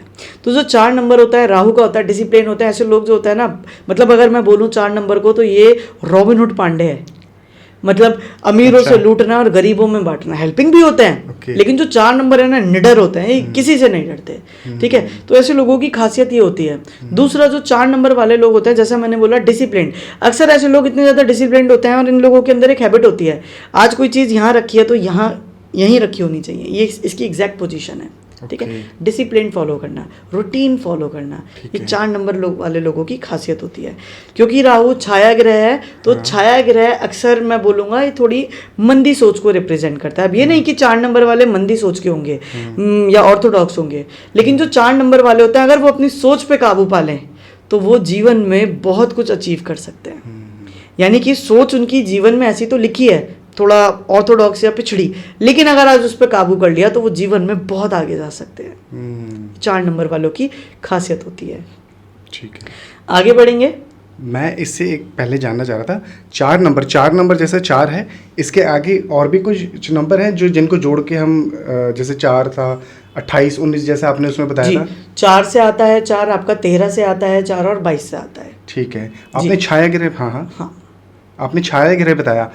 छाया ग्रह क्यों, ये क्या है मतलब? बेसिकली क्या होता है, ये वो कैलकुलेशंस है, ये वो नोट्स हैं जिसे नॉर्थ नोड और साउथ नोड बोलते हैं, नॉर्थ पोल और साउथ पोल बोलते हैं। तो हुआ क्या कि जो पृथ्वी थी वो घूम रही है सूर्य के चारों ओर, और पृथ्वी के चारों ओर भी एक सैटेलाइट जिसे हम बोलते हैं अर्थ का मून, वो घूम रहा है। तो इन दोनों की जो ऑर्बिट है एक पॉइंट पे इंटरसेक्ट हुई, उस पॉइंट को कैलकुलेशन बोलते हैं, मैथमेटिकल कैलकुलेशन छाया ग्रह। आज यही छाया, राहु की छाया ही सूर्य को ग्रहण लगाती है। अच्छा, मतलब कि ये एक ऐसा एरिया है जहां पर डार्कनेस बहुत ज्यादा बढ़ जाती है, और जब पृथ्वी की रोटेशन होती है, चंद्रमा पृथ्वी से जस्ट बिल्कुल पीछे चला जाए, यानी कोई रोशनी का सोर्स नहीं है, स्तोत्र नहीं है, और सूर्य के आगे कौन सा आ जाए, वो एरिया, वो छाया जहां पर अंधेरा है, तो राहु यानी सूर्य ग्रहण लग गया। ओके, सूर्य चंद्र राहु जब भी कुंडली में एक साथ आते हैं, हाँ। ये ग्रहण की स्थिति बनाते हैं। अच्छा जी, यानी कि पूरे सोलर सिस्टम में हाँ, जब भी एक लाइन में आएंगे, पृथ्वी, हाँ। पृथ्वी के पीछे चंद्रमा, ठीक है। उससे पहले राहु और उससे पहले सूर्य, ये सूर्य ग्रहण बनाते हैं। ठीक है, ये लॉजिक है। मतलब सूर्य इस टाइम उस अंधकार से गुजर रहा होता है, उस अंधेरे से गुजर रहा होता है जहां पर ना तो चंद्रमा की रोशनी है ना ही सूर्य की रोशनी, और उसके विपरीत एक छाया पड़ गई। ठीक है जी, तो अच्छा, तब ये जाके चंद्र ग्रहण पड़ता है। सूर्य ग्रहण सूर्य होता है, ग्रहण, चंद्र ग्रहण केतु के कारण होता है, केतु भी क्योंकि छाया ग्रह है। हाँ, जी, तो राहु की छाया में और केतु की छाया में फर्क है, वो अभी जब हम केतु पे आएंगे जब समझेंगे। ठीक है। तो राहु का जो नंबर है वो नंबर इसी चीज को रिप्रेजेंट करता है, डिसिप्लिन को रिप्रेजेंट करता है कि आप लाइफ में डिसिप्लिन रहो। पहले के लोग कितने डिसिप्लिन रहते थे, ये आपको भी पता है। बिल्कुल। ठीक है, अपने सुबह से नियम से उठना, सब कुछ करना। अच्छा, राहु इलेक्ट्रॉनिक आइटम्स को भी दिखाता है और लेटेस्ट टेक्नोलॉजी को भी दिखाता है। अक्सर मैंने देखा है ऐसे लोग ना लेटेस्ट टेक्नोलॉजी में, लेटेस्ट टेक में बड़े इंटरेस्टेड रहते हैं। ठीक है, ऑनलाइन चीज़ों में ज़्यादा बिलीव करते हैं, लेकिन निडर होते हैं जी। ठीक है, अच्छा, ठीक है, Nice. चलिए जी। सो 5 नंबर पे आते जी। हैं, यानी मर्क्यूरी। जी। अब मर्क्यूरी को यहाँ पर बच्चे के स्वरूप में माना गया है। ठीक है, क्यों माना गया है? Mercury is the youngest planet. सूर्य के अगर मैं चंद्रमा को हटा दूं तो सूर्य के सबसे ज़्यादा तेज अगर कोई चक्कर काटता है तो वो है बुध ग्रह। अब आप मुझे एक बात बताइए, सबसे ज़्यादा फुर्ती किसके अंदर होती है? एक बच्चे के अंदर। इसीलिए हम बोलते हैं कि जो बच्चा है, जो यंग ब्लड है, दैट इज मर्क्यूरी। अब जो बच्चा होता है ना, उसके अंदर 2 खासियत होती हैं। एक तो होता है बच्चा चंचल होता है, शरारती होता है, और दूसरा क्या होता है, उसे किसी चीज़ की फिक्र नहीं है। जो 5 नंबर वाले होते हैं ना, उन्हें आगे भविष्य की फिक्र नहीं है, वो प्रेजेंट में जीते हैं। कहते हैं आज मौज ले लो, आज इंटरेस्ट है, आज मस्ती कर लो। ठीक है। दूसरी चीज़, अच्छा जो बच्चे होते हैं ना, वो कभी कभी ऐसे मैच्योर करेंगे, आप बोलो कह रहे यार ये बच्चा है, और कभी कभी ऐसे मैच्योर करेंगे इतना बड़ा हो गया है अभी भी बचपना नहीं गया। तो मर्क्यूरी वाले जो लोग होते हैं, 5 नंबर से जो रूल करते हैं, वो मस्ती मजाक में तो रहते ही हैं, लेकिन कभी कभी इतना मैच्योर रिएक्ट करेंगे कि सामने वाले को नाज होगा, अरे यार बच्चा बड़ा हो गया हमारा। ठीक है, लेकिन कभी कभी इतने मैच्योर रिएक्ट करेंगे, उम्र से कोई लेना देना नहीं है। चाहे वो 50 साल का हो तब भी ऐसा हो सकता है। 50 साल का व्यक्ति ऐसा रिएक्ट कर सकता है, ऐसा एक्ट कर सकता है जैसे मानो बच्चा है। बोले यार 50 साल का हो गया है, अभी बचपना नहीं गया। तो ऐसे लोग बिलीव करते हैं। कुछ लोग आपने देखा होगा जो एक बात बोलते हैं, जीवन में कुछ भी इधर से उधर हो जाए पर अपने अंदर का बचपना कभी नहीं मरने देना चाहिए। तो मर्क्यूरी वाले वही बचपना है, ये फ्रीडम पे बिलीव करते हैं, ये आज़ादी। बच्चे को आप रोक नहीं सकते। और सबसे इंपॉर्टेंट चीज़, कुछ लोग बोलते हैं सूर्य बहुत कमाल की कम्युनिकेशन है। मैं बोलता हूँ सूर्य के साथ अगर बुध जुड़ जाए, ये कम्युनिकेशन को 4 चांद लगा देता है। कारण क्या है? मर्क्यूरी आपकी इंटेलिजेंसी है। आप बोलेंगे आपने तो नॉलेज बोला था, बुध उसके लिए, बृहस्पति के लिए, और बुध आप इंटेलिजेंसी बोल रहे हैं, तो क्या है दोनों अलग डोमेन है? जी हाँ, नॉलेज आपका ज्ञान है और इंटेलिजेंसी आपकी बुद्धिमत्ता है। दोनों में बहुत फ़र्क है, ठीक है। सो बेसिकली जो छोटा बच्चा होता है ना, वो ज्ञान तो बढ़ा रहा है, लेकिन उसमें जो खासियत होती है क्या होती है, इंटेलिजेंसी। आज एक बच्चा है ना, उसके मन में तरह तरह के सवाल आते हैं कि ये क्यों है जी, ये क्यों है जी, ये क्यों है। कम्युनिकेशन उसकी कितनी इंटरेस्टिंग है। आज आप किसी बड़े व्यक्ति को जाकर बोल दो जी उससे बात कर ले, वो शायद हेजिटेट कर जाए। बच्चे को बोल दो अंकल अंकल ये क्या है, ये क्यों है। मर्क्यूरी अगर सूर्य के साथ जुड़ जाए, आपका मूल्यांक और भाग्यांक अगर मर्क्यूरी और इस पे आ जाए सन पे, तो ऐसे लोगों को मैं बोलता हूँ, लोगों की कम्युनिकेशन, आज ये बोल कर पैसा कमाते हैं। They are very great in manipulative as well, लोगों को मैनिपुलेट कर सकते हैं। अच्छा जी, बहुत कमाल का नंबर है जी, फ्रीडम का नंबर है ये, और यही नंबर आपकी लाइफ में स्टेबिलिटी देता है। बच्चा होने से क्या लगता है, मियाँ बीवी तो एक बच्चा आ जाए जीवन में, स्टेबिलिटी, स्थिरता आ जाएगी। हाँ। बस ये स्थिरता देता है जीवन को। आपने भी बताया था कि इसके साथ एक ग्रह और भी जुड़ जाता है तो सूर्य। इसकी पावर बढ़ जाती है। कैसे पावर बढ़ती है, उसके जुड़ने से क्या होता है और कैसे? सूर्य कम्युनिकेशन का कारक है, लीडरशिप का कारक ठीक है। मर्क्यूरी को मैंने क्या बोला, फ्रीडम तो है, लेकिन मर्क्यूरी एक वो बच्चा है जो निडर है। अब लीडरशिप, एक लीडर जो निडर हो जाए तो क्या होगा। गवर्नमेंट में अभी भी ऐसे लोग हैं जिन्होंने, अब देखो, कुछ अच्छा बोलता है, कुछ बुरा बोलता है। देखो, I am not a political person, ना तो मुझे पॉलिटिक्स में कभी इंटरेस्ट रहा था और ना ही मैं इसमें बिल्कुल भी मुझे कुछ नॉलेज है। लेकिन मुझे इतना पता है कि जो आपकी गवर्नमेंट है, करंट गवर्नमेंट है हमारे यूपी में और भी जगह इंडिया में, तो वहाँ के जो एक अथॉरिटी पर्सन है, मैं नाम नहीं लूँगा क्योंकि पॉलिटिकल में ना तो मैं इंटरेस्टेड हूँ, ना ही मैं कुछ पॉइंट कर रहा हूँ, किसी को सपोर्ट कर रहा हूँ, बट उन्होंने कुछ ऐसे ब्लंट डिसीजन लिए थे, बहुत ब्लंट डिसीजन लिए थे जो कोई और नहीं ले पाया। जैसे मेरठ में एक मार्केट था, उस मार्केट को कोई ख़त्म नहीं कर पाया, वो मार्केट ख़त्म कर दिया। अच्छा, ठीक है, तो बहुत ब्लंट डिसीजन थे। मतलब सूर्य के साथ एक फ्रीडम मिल जाए, सोचो एक ऐसा लीडर जो बिल्कुल ब्लंटली काम करेगा, जो होगा देखा जाएगा। सोचो उसकी फ्रीक्वेंसी कितनी बढ़ जाएगी। सही, बहुत ज़्यादा बढ़ जाएगी। वो जो भी काम करेगा कमाल ही करेगा। ऐसे लोगों के जो फादर होते हैं ना अक्सर, वो बहुत इंटेलिजेंट भी होते हैं। अगर मूल्यांक अगर 1 हो, भाग्यांक 5 हो, तो फादर बहुत इंटेलिजेंट होते हैं, क्योंकि सूर्य पिता का कारक है और बुद्धि का कारक है। पिता बुद्धिमान होंगे। अच्छा, मतलब ऐसा होता है कि एक ही इंसान के अंदर 2 ग्रहों का प्रवेश हो जाए? बिल्कुल, मूल्यांक और भाग्यांक का मतलब ही है ना, आज 2 जने आपके जीवन को रूल कर रहे हैं। अब मैंने बहुत जगह देखा है जी, एक बहुत बड़ी प्रॉब्लम है। वो प्रॉब्लम क्या है कि लोग बोलते हैं जी आपका मूल्यांक, आपका पर्सनैलिटी नंबर 3 है और आपका जो डेस्टिनी नंबर है 6 है। 3 नंबर जो होता है ना, वो होता है गुरु का, 6 नंबर जो होता है वो होता है आपका शुक्र का। 3 और 6 को हम एक कहावत में यूज़ करते हैं, 36 का आंकड़ा। 36 का आंकड़ा जी। तो 3 और 6 की कभी बनी नहीं। लोग बोलते हैं अरे यार आपका जीवन में तो हमेशा कष्ट रहेगा, परेशानी रहेगी, क्योंकि 3 नंबर आ गया और 6 नंबर आ गया, आपका पर्सनैलिटी डेस्टिनी नहीं मिल रहा। मैं बोलता हूँ अरे यार क्यों अंधविश्वास फैला रहे हो। 3 और 6, 3 भी एक गुरु है और 6 भी एक गुरु है। आज आपके पास 2 गुरुओं की नॉलेज आ गई जी। आपके पास दानव गुरु का भी एक ज्ञान आ गया और देवता गुरु का भी ज्ञान आ गया। तो आपसे ज्यादा तो ज्ञानी कोई नहीं है। तो ये सोचना बंद करो कि 3 और 6 36 का आंकड़ा आ गया जी, खराब हो गया। ये सोचना शुरू करो, इसे बेहतर बना के मैं जीवन का क्या ज्ञान हासिल कर सकता हूँ। वेरी नाइस, इंटरेस्टिंग, बहुत सही जी। तो ये जोड़ होते हैं ना, ये भी बड़े कमाल के होते हैं। ठीक है, चलिए जी 6 नंबर पे आते हैं जी। 6 नंबर जी। आज आपसे कोई पूछे लाइफ कैसी चल रही है और लाइफ वाकई में अच्छी चल रही हो तो बोलता है टिप टॉप जी। यही तो 6 नंबर है। 6 नंबर है। मतलब कि जब लाइफ एकदम लग्जरी में चल रही है ना, 6 नंबर शुक्र का ग्रह है, वीनस, जो क्या देता है लाइफ में, लग्जरी। आज अगर लाइफ में लग्जरी है तो हाथ ऐसा होगा और लाइफ में लग्जरी है तो हाथ ऐसा होगा। ठीक है, नहीं है लग्जरी तो ठीक है। तो ये 6 नंबर जो है शुक्र का कारक है, लग्जरी देता है 6 नंबर आपको। अच्छा, इसके पीछे भी रीजन है, जैसा मैंने बताया। शुक्र क्या है, शुक्र वो है जो आपके शरीर को कंफर्ट दे। हर एक वो चीज जो आपके शरीर को कंफर्ट देती है, सुख की प्राप्ति करे, वही शुक्र है।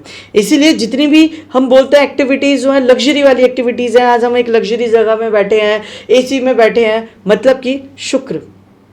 फिजिकल इंट्रैक्शन बनता है लोगों का, फिजिकल कनेक्शन होते हैं। ठीक है, तो हम इसको यौन सुख भी बोलते हैं, शुक्र, दैट इज शुक्र।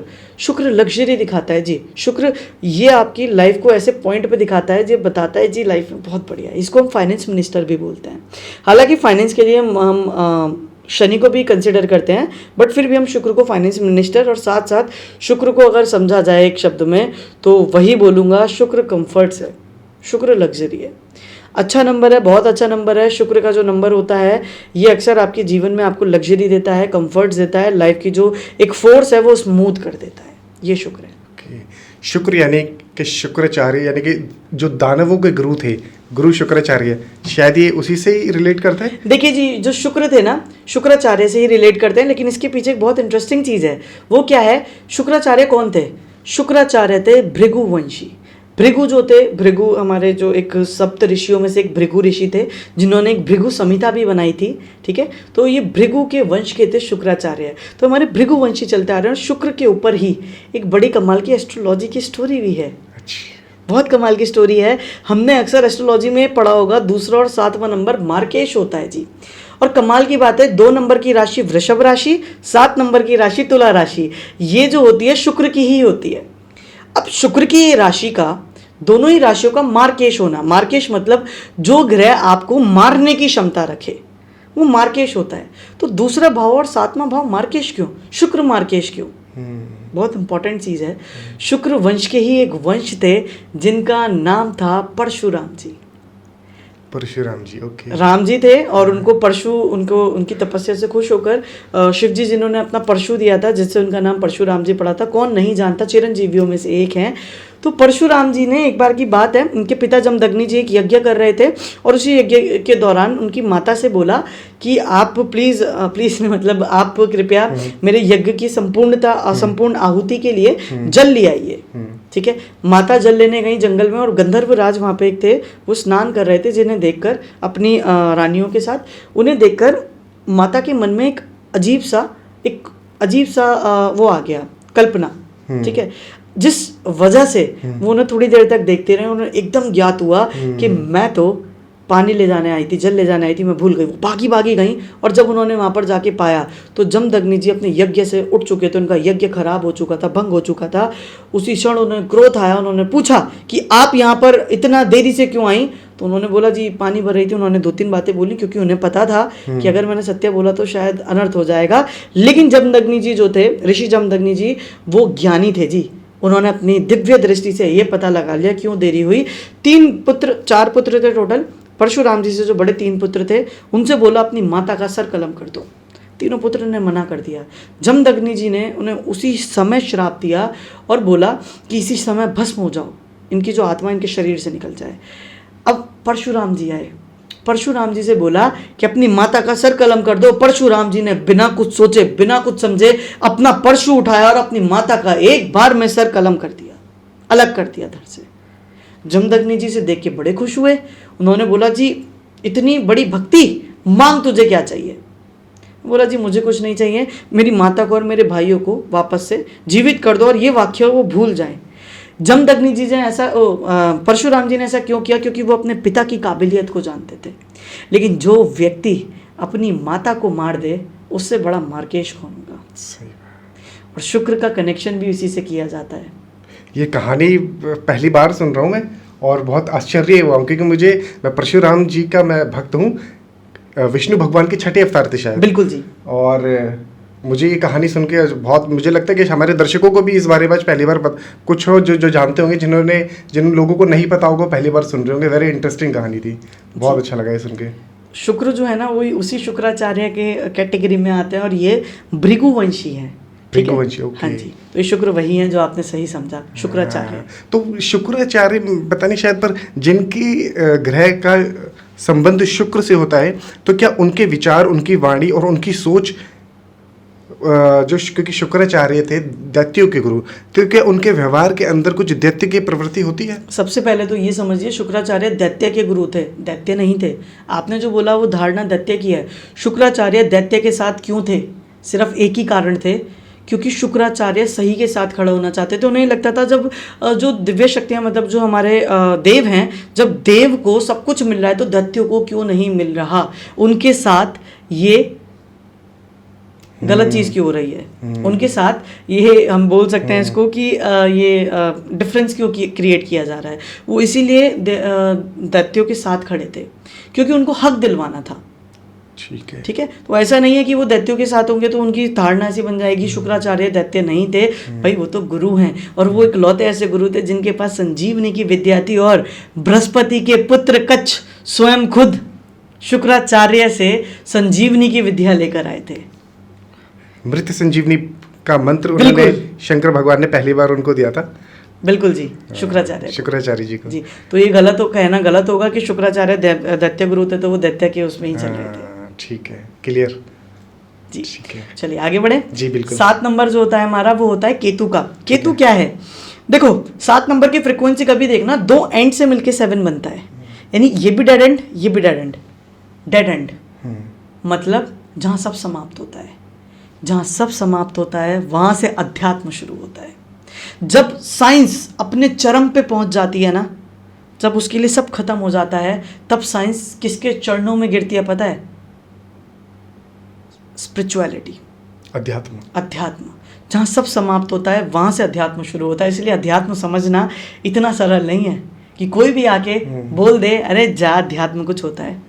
ठीक है, तो अध्यात्म समझना इतना सरल नहीं है। और केतु जो होता है वो अध्यात्म का, स्पिरिचुअलिटी का ही नंबर है। इसीलिए हम बोलते हैं Ketu is equals to spirituality. Ketu क्या है? जो दो एंड है, ये क्या हो रहा है? खत्म हो रहा है, यानी केतु डिटैचमेंट का कारक है। अब आप अध्यात्म से कब जुड़ेंगे? जब आप पूरी दुनिया से कट जाएंगे ना, तब आप अध्यात्म से जुड़ेंगे। मेरा अध्यात्म से जुड़ने का सबसे बड़ा कारण था मेरे जीवन का वो ट्रांसफॉर्मेशन, जब मैं बहुत हेल्दी था, मुझसे कोई बात नहीं करता था, मुझसे सब बोलते थे अरे यार ये कैसा है कैसा नहीं है। उस समय मैं अपने आप को अकेला पाता था, और ऐसे में भी मुझे वो व्यक्ति मिला जिसने मुझे बताया मेरे जीवन में क्या चल रहा है। ठीक है, मैंने अध्यात्म पढ़ना शुरू किया। जब मैंने अध्यात्म को समझा, क्योंकि मैं कटा हुआ था पूरी और दुनिया से, मुझे अध्यात्म समझ आ गया। पूरा नहीं, मैं अभी इतना बड़ा नहीं हुआ, शायद ये जन्म मेरे लिए बहुत कम है पूरी तरह अध्यात्म को समझने के लिए। पता नहीं कितने जन्म मुझे लेने होंगे, पर मैं अपने आप को सौभाग्यशाली समझता हूँ। शायद मेरे पिछले जन्म का कुछ कर्म रहा होगा कि मुझे ये विद्या समझने के लिए, सीखने के लिए ईश्वर ने चुना। तो जो केतु है वो अध्यात्म है, स्पिरिचुअलिटी है। केतु डिटैचमेंट है, केतु कट है, एंड है। 2 चीज़ें, जैसे कैंची है, कैंची का काम क्या है? 2 चीज़ों को काटना, तो 2 अलग अलग पहलू कर देना। केतु आइसोलेशन का कारक है, डिटैचमेंट का कारक है। इसीलिए कुछ लोग बोलते हैं कि अगर आपका केतु है तो आप ना ज़्यादा लोगों से घुलते मिलते नहीं हैं आसानी से। ऐसे लोग आसानी से लोगों से घुलते मिलते नहीं हैं, लेकिन अगर ऐसे लोग ट्रिगर कर लें स्पिरिचुअलिटी, तो फिर इन्हें ना घुलने मिलने की, ऐसा नहीं है कि मतलब क्यों नहीं घुलते मिलते हैं, इसके पीछे कारण है। इन लोगों को मज़ा नहीं आता, ये लोग अपने आप में खुश रहते हैं। लेकिन अगर स्पिरिचुअलिटी सीख लें, अगर ये 7 नंबर को ट्रिगर कर लें, यकीन मानो ऐसे लोगों के चरणों में लोग गिरते हैं आके। ओके, केतु नंबर वाले बहुत इंपॉर्टेंट होते हैं। अगर 3 और 7 आपका आ गया ना, आप गुरु बन गए। अच्छा। 3 नंबर गुरु है, केतु ज्ञान है, 3 नंबर ज्ञान है और केतु स्पिरिचुअलिटी है। और जब स्पिरिचुअलिटी के ज्ञान वाले हो गए, यानी आप गुरु बन गए, दुनिया आपके चरणों में आके गिरेगी। क्या बात। दुनिया आपको मानेगी। आपका जो सोच होगा ना, वो दुनिया से अलग हो, दुनिया को काटेगा, अलग करेगा। ओशो जी बिल्कुल एकदम अलग धारणा वाले थे। मैं ये नहीं बोलूँगा केतु के कारक तत्व थे, बट अगर मैं उनको केतु से जोड़ूँ तो कोई बड़ी बात नहीं है। उनका सोच ही बिल्कुल अलग थी। बोलते मोक्ष लेना है ना, तो बिल्कुल सही बात है, मोक्ष कौन ले सकता है? मोक्ष 7 नंबर केतु मोक्ष का कारक भी है। मोक्ष सिर्फ वही ले सकता है जो अपने जीवन में सारे सुख देख ले। और पहले के ज़माने में अगर आप देखेंगे, जब ये विद्या का निर्माण हुआ था, तो मोक्ष का मतलब ही क्या था? मोक्ष कौन लेता था? मोक्ष राजा लेता था, क्योंकि राजा ने सारे सुख देख लिए, पत्नी सुख देख लिया, धन सुख देख लिया, संतान सुख देख लिया। अब उसे क्या सुख चाहिए? अब उसे संन्यास चाहिए, मोक्ष चाहिए। यानी मोक्ष से बड़ा कोई सुख ही नहीं है। क्या माया में रखा है, सही बात है, उससे बड़ा सुख कोई नहीं है। बिल्कुल। ठीक है, तो हमारा जो 7 नंबर होता है, ये हमारा बेसिकली इसी को रिप्रेजेंट करता है। ठीक है, केतु। ठीक है, ठीक है, ये केतु होता है। ठीक है, आगे बढ़ेंगे तो बहुत ही इंपॉर्टेंट नंबर है, जिसको हम बोलते हैं शनि। और ये साल भी शनि का चल रहा है। लोगों ने तरह तरह की बातें करी, शनि आ रहा है, शनि आपको बर्बाद कर देगा, ये कर देगा, वो कर देगा। ये जानना जरूरी है शनि क्या है, शनि क्यों बर्बाद करेगा। शनि उन लोगों को बर्बाद करेगा जिनके कर्म अच्छे नहीं थे। तो जिन लोगों के कर्म अच्छे नहीं है वो डरो, जिन्होंने अपनी लेबर्स को अच्छे से नहीं पूजा, बुजुर्गों का निरादर किया है, वो लोगों को डरने की ज़रूरत है। अच्छा, एक बात समझिए, शनि पूरे सोलर सिस्टम में सबसे आखिर वाला ग्रह है। जी। शनि ठंडा ग्रह है। शनि पे सूर्य की रोशनी नहीं पड़ती। अब क्योंकि शनि के ऊपर सूर्य की रोशनी नहीं है तो शनि को हम बोलते हैं अंधेरा, वहां पर अंधेरा ही है, ठंड है, अंधेरा है। इंपॉर्टेंट चीज मैंने बोली थी कि वो पूरे सोलर सिस्टम में चक्कर काटता है तो उसका निरंतर एक क्या कर्म है, आगे बढ़ते जाना जी। लेकिन 2.5 साल लगता है। अब इस बात को समझते हैं, जितनी भी एक्टिविटी स्लो एक्टिविटीज हैं वो सब की सब शनि के अधिकार में आती है। स्लो कौन होते हैं? बुजुर्ग। जो बुजुर्ग होते हैं ना वो स्लो होते हैं, धीरे धीरे काम करते हैं, इसलिए बुजुर्ग यहाँ से देखे जाते हैं। कमाल की बात है कि लेबर भी इसी से देखी जाती है, इसलिए नहीं वो स्लो है, इसलिए क्योंकि लेबर का काम क्या है? सिर्फ कर्म करे जाओ, सिर्फ कर्म करे जाओ, मेहनत करती रहती है, करती रहती है, करती रहती है, करती रहती है। दूसरा शनि पॉवर्टी है, क्योंकि शनि को बड़ी मेहनत लगती है सूर्य का एक चक्कर काटने में 2.5 साल। पॉवर्टी वाले जो एरियाज होते हैं, स्लम एरियाज होते हैं, ऐसे लोगों को अगर अपनी लाइफ में आगे बढ़ना है बहुत मेहनत करनी पड़ती है जी। अच्छा, इसलिए वो शनि की ढैया भी कुछ कहते हैं। शनि की 7.5 होती है, शनि की ढैया होती है। शनि की ढैया वो होती है जब 7.5 साल का जो फेस होता है उस फेस में शनि चंद्रमा के ऊपर से गोचर करे, शनि चंद्रमा के ऊपर से चले। आपकी अच्छा। कुंडली में चंद्रमा एक निर्धारित जगह पर बैठा है, लेकिन फिलहाल तो शनि की पोजीशन होगी ना कुछ ना कुछ। तो आपकी कुंडली पे जो निर्धारित चंद्रमा बैठा था उस निर्धारित सिचुएशन से शनि अगर जा रहा है तो वो ढैया का पीरियड होता है। अच्छा, ढैया कैसे? 7.5 7.5 मतलब जो पीरियड 7.5 का हो, यानी चंद्रमा जो आपके निर्धारित स्थिति पे बैठा है उससे 2.5 साल पहले, 2.5 साल उसके ऊपर, ठीक है, और 2.5 साल उसके बाद। अच्छा, ऐसे बनाए 7.5। ये बनाए 7.5, ठीक है जी। तो शनि की अगर मैं इंपॉर्टेंस बोलूँ, शनि पैसों का भी कारक माना गया है, फाइनेंस। अब मैं आपको एक बात बताता हूँ, लोग जो भी यूजर्स हैं आपके, जो देख रहे हैं ऐसे, हर किसी के जीवन में एक बहुत बड़ी चीज़ है, क्या है भाई? पैसा कमाना है जी। आज पैसा कौन कमा सकता है? मैं आपको एक इंसिडेंट शेयर करूंगा। आज से 10 साल पहले शायद हमारी स्थिति ऐसी नहीं थी। मेरे जो पेरेंट्स हैं, मेरे जो फादर हैं, किसी मजबूरी वर्ष कर्जे की वजह से उन्हें अपना घर, हमें अपना प्रॉपर्टी सेल करनी पड़ी थी। बहुत मन से घर बनाया था, हम लोग बहुत डेप्ट में आ गए, कर्जा बहुत बढ़ गया और वो प्रॉपर्टी सेल करनी पड़ी। टाइम बड़ा आ गया, वो कर्जा ख़त्म ही नहीं होने का नाम ले रहा था। एस्ट्रोलॉजी में मैं इन्वॉल्व हुआ, मैंने अपने पिता को कुछ रेमेडीज़ बताई, नहीं फ़र्क पड़ा। जब मुझे समझ में आया ना, कर्म बहुत बड़ी चीज़ है, और उसे जब ज्योतिष से जोड़ा ना, आज मैं एक बात बोलता हूँ आपको, फ़िलॉसफी और कर्म ये दोनों समझने हैं। फाइनेंस की फ़िलॉसफी क्या है? आपने अक्सर लोगों को बोलते हुए सुना होगा, शायद आपने भी कहीं ना कहीं बोला होगा, या किसी ना किसी ने बोला होगा, यार पैसा नहीं रुकता जी। उसकी फ़िलॉसफी नहीं है रुकने की। पैसा अगर रुकेगा तो नाश करेगा। कैसे? आज आप अपनी लाइफ में कुछ भी कपड़े पहन रहे हैं, पैसा दे के पहन रहे हैं, खाना खा रहे हैं तो बदले में पैसा तो दे रहे हैं। पैसों की फ़िलॉसफी ही नहीं है। आज पैसा आपके पास आ रहा है तो किसी के पास से तो जा रहा है ना। आज पैसा अगर आपके पास से जा रहा है तो मेरे पास से किसी के पास तो आ रहा है। बिल्कुल। तो पैसों की फ़िलॉसफी है निरंतर बहना। आप उसे रोकने की कोशिश कर रहे हैं, जो चीज़ रुक ही नहीं सकती। पानी को मुट्ठी में बांधने की कोशिश कर रहे हैं, इम्पॉसिबल है। साइकोलॉजी बदलो और एस्ट्रोलॉजी आपको मदद करेगी। फ्लो कहाँ है पैसों का? जैसा मैंने बताया था, वो व्यक्ति के गुनगुनाने से फ्लो टूट गया। 8 नंबर परेशानी का, पीड़ा का है, 2 नंबर पैसों का है। अब पीड़ा कहाँ से आ रही है? पैसों से। दिख गया मैंने क्या बोला? 2 नंबर हमारे वोकल कार्ड्स, क्योंकि हमारा माउथ वोकल्स को दिखाता है। 8 नंबर बाथरूम का है, बाथरूम में गाना गाने लगो। ग्रह को नहीं पता, ग्रह को कोई मतलब नहीं है जी मुझे मोहित जी या संस्कार जी के जीवन में कष्ट पहुंचाना है। ग्रह को मतलब है मैं अपनी ऊर्जा दे रहा हूं, उससे संबंधित जितनी भी चीजें हैं वो सब घटित होंगी। अब मैंने क्या करा? मैंने उसे पॉजिटिवली ले लिया। बाथरूम में मैं गुनगुना रहा हूं तो भी 2 और 8 एक्टिवेट कर रहा हूं। कुछ इस तरह इसको बोल सकते हैं। किसी के 6, 8, 12 छठा घर होता है बीमारी का, 8वां होता है बीमारियों को बढ़ाता है, पीड़ा कष्ट, और 12वां हॉस्पिटलाइजेशन का। तो अगर किसी का 6, 8, 12 चल रहा है, व्यक्ति हॉस्पिटल में ही पड़ा रहेगा, लेकिन डॉक्टर भी तो हॉस्पिटल में रहता है। बिल्कुल बिल्कुल। तो 6, 8, 12 अगर आपको किसी का बचपन में दिख जाए, उसे बोलो इसे डॉक्टर बनाओ या नर्स बनाओ, अच्छा, हॉस्पिटल में रहेगा, नहीं तो हॉस्पिटल में पड़ा ही रहेगा। ये ग्रह की ऊर्जा होती है। तो पैसों का भी एक ऐसा ही संबंध होता है जिससे हमें ये पता चलता है फ्लो कहाँ है। आज आप पैसों को रोक रहे हैं, गलत जगह खर्च कर रहे हैं, पैसा कभी नहीं आएगा आपके पास, कभी नहीं आएगा। मैंने लिटरली अपने इस एक्सपीरियंस में कितने लोग ऐसे हैं जो बिल्कुल डेप्ट में थे, कर्ज में थे, उन लोगों को एक सही मार्गदर्शन दिया जिससे उन्हें पता चला, वो साइकोलॉजी समझे उनके पैसों की, जीवन का आधार कहाँ जुड़ा है उनके पैसों का।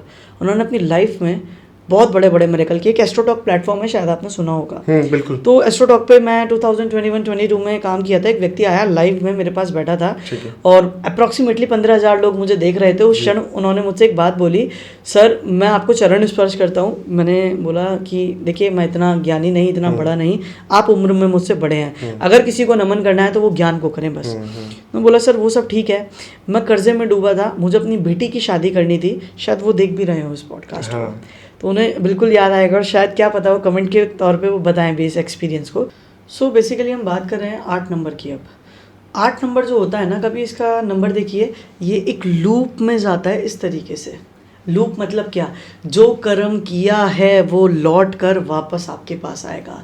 अब कर्म की बात हो रही है तो शनि का नंबर जी 8 नंबर शनि का होता है। ये एक इन्फिनिटी साइन को दिखाता है। आज जो कर्म किया है ना, अच्छा है या बुरा, लौट कर आपके पास आएगा। दूसरी चीज़, शनि क्योंकि स्लो प्लैनेट है। क्यों प्लैनेट स्लो है? सबसे ज़्यादा समय लगता है शनि को सूर्य के पूरे चक्कर काटने में, ठीक है। तो it will take around 2.5 years, ठीक है। अराउंड क्या 2.5 ईयर्स ही लगते हैं, 2.5 साल लगता है। तो हम इसीलिए बोलते हैं कि जितनी भी जो स्लो एक्टिविटीज़ हैं, कई बार आपने देखा होगा कि कुछ लोग ऐसे होते हैं लाइफ में जो बहुत गलत काम करके बहुत आगे बढ़ रहे होते हैं और हम बोलते हैं उनसे अक्सर, यार वो देखो गलत काम करके आगे बढ़ रहा है। और हम यही सोचते हैं कि यार क्या गलत काम करके आगे अपना करियर बनाया जा सकता है, आगे बढ़ा जा सकता है, क्योंकि देखो वो कर रहा है और वो आगे बढ़ रहा है। तो शनि है, देर आएगा पर दुरुस्त आएगा। और जब शनि आता है ना, तो ये साल शनि का है। जितने भी गलत कर्म करे हैं पिछले 9 सालों में, जिसने भी, अब आ गया जी शनि। अच्छा। और जब शनि आएगा तो 9 साल के कर्मों का लेखा जोखा देकर जाएगा। अगर आपके कर्म अच्छे हैं, शनि लेबरों को दिखाता है। मैंने बताया था क्यों लेबर को इसलिए रिप्रेजेंट करता है, क्योंकि जो शनि है ना, बेसिकली हमारा सबसे ज़्यादा स्लो प्लैनेट है और सबसे ज़्यादा उसे बेचारे को मेहनत करनी पड़ती है सूर्य के चक्कर काटने पे। तो जो लेबर है उसका कर्म क्या है? निरंतर काम करना, निरंतर मेहनत करना, निरंतर आगे बढ़ना, बिना कुछ सोचे, बिना कुछ समझे। तो लेबर को भी शनि ही रिप्रेजेंट करता है। तो जो शनि है ना, वो लेबर क्लास लोगों को भी दिखाता है। उसके पीछे कारण है, जैसा मैंने बताया था, शनि क्योंकि सबसे पीछे भी है और सबसे ज़्यादा समय लगता है उसे सूरज के चक्कर काटने में। मतलब शनि का कर्म क्या है? आगे बढ़ना, बिना कुछ सोचे समझे। अब जो लेबर है वो भी तो मेहनत करके आगे बढ़ रही है, कितना समय लगता है उसे आगे बढ़ने में। तो लेबर का कारक भी हम शनि को ही मानते हैं। जो लोग अपनी लेबर को अच्छे से नहीं रखते, बुजुर्ग का कारक भी शनि है। जो लोग अपने बुजुर्गों से या फिर अपने माता पिता से अच्छे से बर्ताव नहीं करते, ये साल उन्हें सबसे ज़्यादा कष्ट, सबसे ज़्यादा पीड़ा देने वाला है। कर्म लौट कर आएगा। अब कर्म लौट कर आएगा मतलब ये नहीं कि उनके बच्चे भी उनको पीड़ा कष्ट देंगे, उनके बच्चे भी उन्हें अनाथ आश्रम में डाल देंगे, उनके ऊपर हाथ उठाएंगे, नहीं।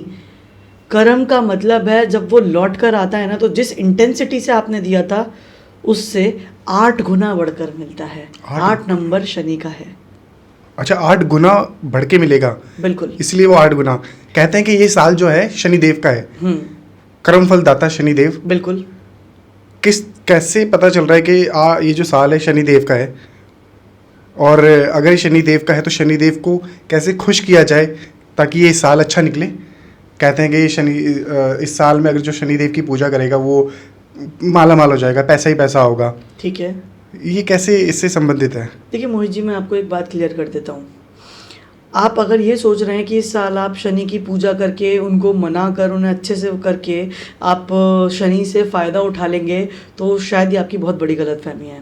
क्यों? आपने जो पिछले कर्म किया उसके आधार पे शनि आपको फल देता है, करंट सिचुएशन पे नहीं देगा।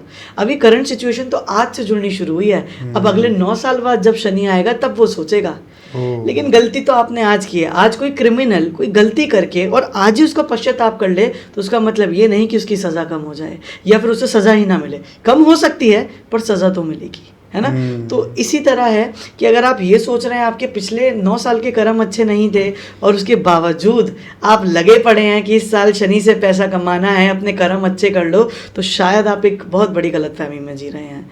हालांकि करना तो चाहिए, कुछ जो नेगेटिव इम्पैक्ट है वो तो कम होगा, बट पूरी तरह तो आप उसे नहीं ठीक कर सकते। अब ये कैसे पता चला कि शनि का साल है या ईयर है? सो बेसिकली हमारी एक कैलकुलेशन होती है ईयर की। जैसे 2024, 2 + 2 = 4 and +4 = 8। ओके। तो ये ईयर चलता है हमारा। ये साल शनि का है। ठीक है, ओके। तो ये कैलकुलेशन अब जैसे कि अगला 2025 लगेगा, जी। ये 1 जनवरी से लग जाता है। हालांकि न्यूमरोलॉजी में बहुत से लोग बहुत अलग अलग एस्पेक्ट देखते हैं, बट मैं मानता हूँ क्योंकि 1 जनवरी को साल शुरू हो जाता है, तो 1 जनवरी से ही मैं आपको लिटरली बता रहा हूँ, मैंने ऐसे लोग देखे हैं जो दरिद्रता में गिरे हुए थे लेकिन कर्म इतने अच्छे थे, वो अक्सर मुझसे बोलते थे, सर मैं बहुत मेहनत करता हूँ, मेरे कर्म खराब नहीं है, पर उसके बावजूद मुझे फल नहीं मिल रहा। तो बोले ज़्यादातर मैंने पूजा भी कर ली, सबको मना लिया, सारे ग्रहों को मना लिया, पर उसके बावजूद मुझे फल क्यों नहीं मिल रहा। आप यकीन नहीं मानेंगे, 2 जनवरी को उनकी एक बहुत बड़ी MNC कंपनी में जॉब लगी। ठीक है, जॉब लगने के बाद पैकेज जो था, he is earning 14 lakh rupees. 14 lakh rupees का पैकेज था, उनका पैकेज लगा 42 लाख का, डबल से भी ज़्यादा। कितना एक्स वो हो गया।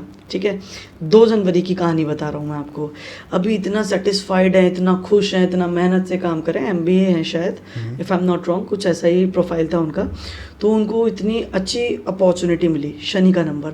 वहीं पर कुछ क्लाइंट मेरे पास ऐसे आए, बोले यार सर सब कुछ बहुत बढ़िया चल रहा था, बट ये मानो जनवरी से ऐसा बेड़ा गर्क हुआ है कि पैसा ही नहीं आ रहा। मैं बोला पैसा तो आना छोड़ो, पहले ये बताओ माता पिता हैं? कि हाँ जी हैं। मैंने अच्छे से रखते हो? कि जी मेरे पास तो नहीं रहते, मेरे बड़े भाई के पास रहते हैं। मैंने क्यों?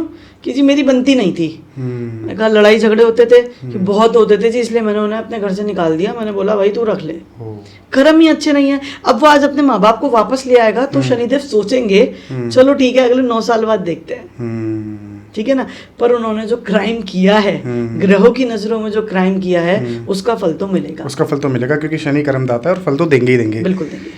तो अभी जैसा आपने बताया कि अपने माँ बापों को खुश नहीं रखते थे, वो नहीं रखते थे, तो वो शनि, क्योंकि आपने शायद बताया था कि बुजुर्ग है और बुजुर्ग जो है वो शनिदेव से रिलेट करते हैं। बिल्कुल जी, इसीलिए वो शनिदेव का प्रभाव उनके ऊपर पड़ा है। बिल्कुल। यहाँ से मैं अगर हम शनिदेव की बात कर रहे हैं तो मैं ये जोड़ना चाहूंगा कि शनि की 7.5 भी होती है। बिल्कुल होती है। शनि का महाप्रकोप होता है। बिल्कुल। और उससे बहुत लोग घबराते हैं, परेशान रहते हैं कि शनि की 7.5 लग गई, जीवन नष्ट हो जाएगा।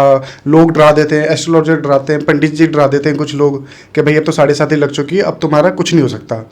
ठीक है, शनि की साया है, राहु की माया है और केतु तो कुछ गजब ढाने ही आया है, ये अक्सर आप सब लोग सुनते हैं जी। इसके नाम से अक्सर इसको डराया जाता है, धमकाया जाता है। मैं बोलूँगा इन सब के बीच कुछ लोग अपना बिजनेस धंधा ज़रूर कर लेते हैं, लेकिन इसको समझना बहुत ज़रूरी है। शनि की जो 7.5 होती है ना, शनि कर्म की बात करता है, कर्म के आधार पर फल देता है। लेकिन आपको एक बात और बताता हूँ, जब शनि की 7.5 आती है तो बड़े बड़े पॉलिटिशियन इस 7.5 में ही पॉलिटिक्स में कुछ बड़ा कर गए। रीज़न सुनिए, रीज़न क्या है? शनि की 7.5 को बहुत गलत तरीके से देखा जाता है। शनि की 7.5 आती है रिस्पॉन्सिबिलिटीज़ लेकर आती है। आज मुझे एक बात बताइए मोहित जी, आपको अगर किसी चीज़ का एक्सपीरियंस लेना है तो आपको आपका एक्सपीरियंस सिखाएगा या किसी और का एक्सपीरियंस सिखाएगा? खुद का एक्सपीरियंस। तो जो शनि की 7.5 है ना, वो आपको वो मार लगाती है जो खुद का एक्सपीरियंस आपको जीवन में आगे बढ़ाता है। तो आप ही बताइए कोई ऐसी चीज़ जो आपको आपके जीवन में एक ऐसा अनुभव करवा दे, एक ऐसी चीज़ का एनालिसिस करवा दे जो आपके पूरे जीवन में काम आने वाला है, वो अच्छा होगा बुरा होगा? अच्छा ही होगा। तो शनि की 7.5 भी तो यही है, ये आपके ऊपर रिस्पॉन्सिबिलिटीज लेकर आती है, ये आपके ऊपर रिस्पॉन्सिबिलिटी डालती है। शनि की जिसकी भी 7.5 चल रही है, आई एम चैलेंजिंग, मैं हर किसी को चैलेंज कर रहा हूं। वो परेशान इस वजह से नहीं है कि काम धंधा नहीं है, वो परेशान इस वजह से नहीं है कि शनि की 7.5 में पैसा नहीं आ रहा, वो परेशान इस वजह से है काम इतना आ रहा है, काम धंधा इतना बढ़ गया है कि मेरे पास खुद के लिए फुर्सत नहीं है, मैं खुद के लिए टाइम नहीं निकाल पा रहा हूं, मैं परेशान हो चुका हूं, मुझे ऐसी लाइफ नहीं चाहिए। ये 7.5 है, बर्डन ऑफ रिस्पॉन्सिबिलिटीज। शनि का कारक क्या है? शनि है दुख का देवता, ग्रीफ। लेकिन वो ग्रीफ ऐसे नहीं मिलेगा, वो ग्रीफ कैसे मिलेगा? वो शनि सबसे पहले आपको वो चीज देगा, उसके बाद उससे जुड़ी दुख देगा। कैसे? शायद थोड़ा कंफ्यूजन हो सकता है। आज मान लीजिए शनि आपको प्रॉपर्टी दे देता है, आ गई जी प्रॉपर्टी, लेकिन उसी प्रॉपर्टी से आपको दुख मिलेगा। हो सकता है आपके जो बच्चे हैं, अगर वो प्रॉपर्टी छल कपट से आई थी तो आपके बच्चे आपस में लड़ मर जाए उस प्रॉपर्टी के लिए, प्रॉपर्टी को कोई कब्जा ले, कोई जब्त कर ले, कोई गवर्नमेंट इशू आ जाए, ये सब समस्याएं होती हैं। ठीक है, तो जो 7.5 है ना, उसको समझना बहुत ज़रूरी है। उसको नेगेटिव नहीं लेना है, सोचना है रिस्पॉन्सिबिलिटी आई है और किस तरह हम उस रिस्पॉन्सिबिलिटी को निभा सकते हैं। आज अपने अगर वो रिस्पॉन्सिबिलिटी निभा ली तो दुनिया की कोई ताकत नहीं है जो आपको हरा जाए। इसलिए शनि सिखाने आता है और उससे सीखो। शनि की साया है या राहु की माया है, इससे डरो मत। तो मतलब हमें शनि की 7.5 से डरने की जरूरत नहीं है। नहीं, तो जो कर्म अच्छे करो, कर्म अच्छे करो। तो जो लोग, जो पंडित है या बहुत से ऐसे लोग हैं जो मिथ्या फैला रहे हैं शनि की 7.5 को लेके, तो मतलब ये तो गलत है। देखिए गलत मैं बोलूँगा अंडरस्टैंडिंग है ये। कोई किसी चीज़ को किस तरीके से लेता है, आज किसी का सही किसी का गलत भी हो सकता है, ठीक है। अब जैसे मैं बात करूँ, हम चलो जी स्पिरिचुअलिटी की बात ही कर रहे हैं, तो अलग अलग धर्म में अलग अलग तरीके से स्पिरिचुअलिटी प्रैक्टिस की जाती है। बट आज किसी धर्म में 2 शादियाँ लीगल हैं लेकिन कहीं पे नहीं है, तो कौन गलत हुआ? दोनों ही सही है ना। दोनों का धर्म उन्हें उन चीज़ की वो देता है, ठीक है। तो कुछ गलत नहीं है, किसी का सही किसी के लिए, किसी दूसरे जने के लिए सही हो, ये संपूर्णता सत्य नहीं है, ठीक है। तो इस चीज़ का बहुत ध्यान रखना होता है। तो मैं ये नहीं बोलूँगा कि कोई गलत बोल रहा है, अंधविश्वास फैला रहा है, लेकिन मेरा सही ये है क्योंकि मेरी ऑब्जर्वेशन है और मैं सबको चैलेंज करता हूँ इस चीज़ के लिए। आप देखो शनि का जो ये टाइम है ना, ये गोल्डन पीरियड है। क्यों? अगर आपने रिस्पॉन्सिबिलिटीज़ झेल ली तो ये गोल्डन पीरियड है आपके लिए। ये सिखाने आया है और ये सिखाकर जाएगा। एक पिता कैसे सिखाता है? जान से नहीं मारता लेकिन कसर भी नहीं छोड़ता। अगर बच्चा गलत जगह पे जा रहा है, पीट के, मार के, रुला के, झिका के, हर तरह से सिखाएगा। शनि भी ऐसे सिखाएगा जी। ओके, कैसे पता लगेगा किसी के जीवन में शनि की 7.5 लग चुकी है? देखिए, इसे पता करने के बहुत सारे तरीके हैं। मान लीजिए आपके पास आपका डेट ऑफ बर्थ नहीं है, तो प्रॉब्लम ये आती है कि जी हमें कैसे पता चले 7.5 लगी है नहीं लगी। आपको कई बार जब 7.5 आती है ना, तो देखो, एक मैंने बोला कि जीवन में कष्ट आता है। कष्ट किस चीज़ से जुड़ा होगा? जिस चीज़ से अभी तक मजे ले रहे थे उस चीज़ से कष्ट जुड़ना शुरू हो गया। देखो, शनि की 7.5 में ट्रैवलिंग बहुत होती है, ठीक है। ट्रैवल बहुत बढ़ जाता है। क्यों? क्योंकि शनि जो है ना, चंद्रमा के ऊपर कारक, मतलब चंद्रमा के इर्द गिर्द आपकी जो कुंडली होती है उसके हिसाब से चंद्रमा के इर्द गिर्द घूम रहा होता है, ठीक है जी। 2.5 साल आगे, 2.5 साल चंद्रमा जिस घर में है और 2.5 साल चंद्रमा के आगे वाला घर, ठीक है। तो चंद्रमा क्या है? बदलाव, चेंजेस, ट्रैवलिंग। शनि आया, काम में बदलाव, काम में एकदम से बदलाव आने लगे, काम में मन नहीं लग रहा है, चेंजेस आ रहे हैं बहुत ज़्यादा। हो सकता है 7.5 एक्टिवेट हो गई है, पीड़ा आ रही है, कष्ट आ रहा है, दुख आ रहा है किसी पर्टिकुलर चीज़ से, 7.5 एक्टिवेट हो गई है। निरंतर रूप से सबसे बड़ा एग्जाम्पल ये है, कोई चीज़ 1 घंटे में होनी चाहिए और वही चीज़ होने में आपके 10 दिन लगा रही है। शनि का काम डिले है, देरी करता है, डिनाई नहीं करता, ठीक है। मतलब आज कोई चीज़ है, वो चीज़ 10 दिन में हो रही है तो हो जाएगी, लेकिन वो चीज़ नॉर्मली 10 दिन का समय है, आपके लिए वो चीज़ 100 दिन लगा ले, होगी। पर तो ये कुछ सिम्टम्स हैं जिससे आप पता लगा सकते हैं। शनि किसी का खराब हो रहा है, बॉडी में बहुत ज़्यादा लेजीनेस आ रही है, काम करने की इच्छा ही नहीं होती है, भटक रहे हैं, पता ही नहीं सही कर्म क्या हो सकता है, ये शनि खराब की पहचान है, ठीक है ना। सबसे बड़ा प्रॉब्लम हेयर फॉल, शनि खराब का ये सबसे बड़ा प्रॉब्लम है, ठीक है। तो इस चीज़ को भी हम कंसिडर करते हैं कि शनि खराब होता है तो वो इन चीज़ों को रिप्रेजेंट करता है, ठीक है। तो 7.5 इतनी गलत नहीं जितनी हम लोगों को बताई गई है, ठीक है। सोचने का पहर है। ओके, तो अब जैसे शनि की 7.5 है, वैसे ही शनि की महादशा भी होती है। हाँ जी, बिल्कुल। वो इसी से जुड़ी हुई है। देखिए, शनि की महादशा और 7.5 में डिफरेंस है। महादशा एक ऐसी दशा होती है ना, आपका एक पैटर्न होता है।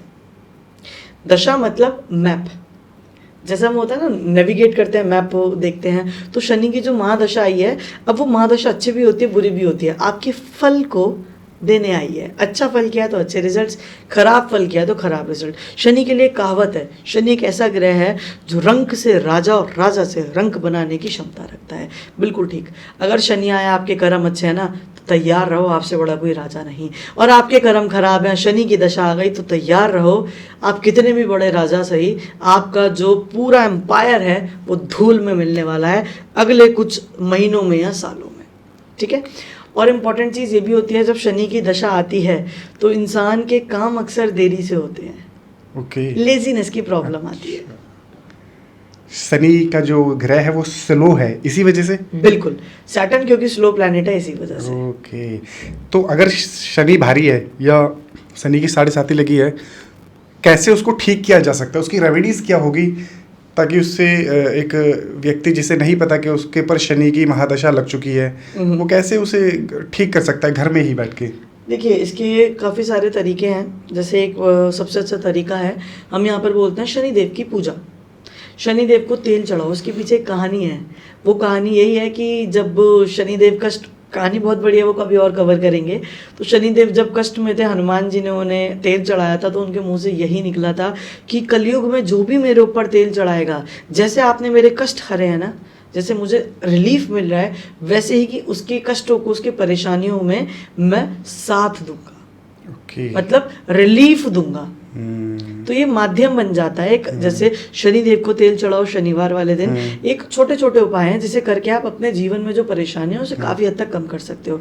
पर मैं एक इम्पॉर्टेंट चीज बोलता हूँ, बहुत इम्पोर्टेंट है उपाय।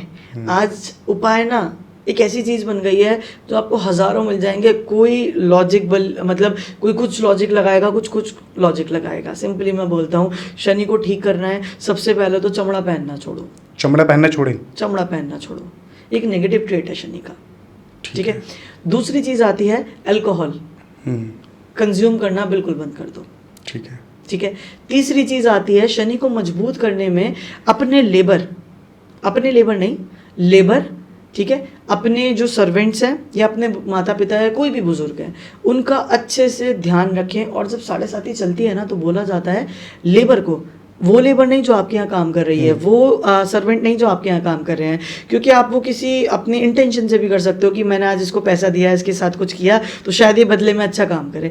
वो नहीं, आप किसी बाहर वाले व्यक्ति को, जो लेबर है, जो सर्वेंट है, उसे स्वीट्स डोनेट करो। ये बहुत अच्छा उपाय है 7:30 में रिलीफ पाने का, वर्कलोड से भी, और शनि को मजबूत करने का भी। तो ये कुछ कर्म है जिसे करके आप शनि को मजबूत कर सकते हो। और दूसरा इंपॉर्टेंट, क्योंकि शनि कर्म का कारक है, अपने कर्म अच्छे रखो। अच्छा, मेन बेसिकली सबसे पहले अपने कर्म अच्छे रखने हैं, बस। ठीक है। कुछ अंगूठियाँ भी होती है शनि को शनि की मजबूती करने के लिए, शनि की ग्रह को? देखिए, शनि की ग्रह को मजबूती करने के लिए नीलम पहना जाता है, एमेथिस्ट पहना जाता है, नीली पहना जाता है। ठीक है। तो ये कुछ हमारे सब्स्टिट्यूट्स भी होते हैं। मेन जो ऊपर हमारे रत्न होते हैं, उपरत्न होते हैं, और एक हमारे सब्स्टिट्यूट भी बोल सकते हैं। तो बेसिकली जो नीलम होता है ना, ये हमारा प्रीशियस जेमस्टोन होता है। अब इसको पहना, अब बहुत से लोग बोलेंगे यार जेमस्टोन पहनने से मेरा भाग्य कैसे बदल जाएगा? मैं बोलूँगा भाग्य नहीं बदलेगा, बट एक बहुत इंपॉर्टेंट चीज़ है जो समझनी ज़रूरी है। वो क्या है? सबकॉन्शियस। आज कोई भी चीज घटित होती है मोहित जी, सबसे पहले आपके सबकॉन्शियस में घटित होगी। वो सबकॉन्शियस कौन प्लान करता है? प्लैनेट। आज मान लो किसी के व्यक्ति के जीवन में एक्सीडेंट लिखा है, तो एक्सीडेंट होने के लिए पहले उसके सबकॉन्शियस में ये बैठना जरूरी है, चल यार गाड़ी चलाना सीखेंगे। वो गाड़ी चलाना सीखेगा, ड्राइवर बनेगा, अच्छा बहुत बढ़िया एक्सपीरियंस होगा, फास्ट गाड़ी चलाएगा, कड़ी जुड़ती जाएंगी और लास्ट में एक्सीडेंट हो गया। हर चीज की जो शुरुआत है वो आपके सबकॉन्शियस से होती है। आज आपने जैसे ही नीलम पहना, जेमस्टोन्स काम कैसे करते हैं? बहुत लोग पूछते हैं यार जेमस्टोन्स कैसे काम कर सकते हैं?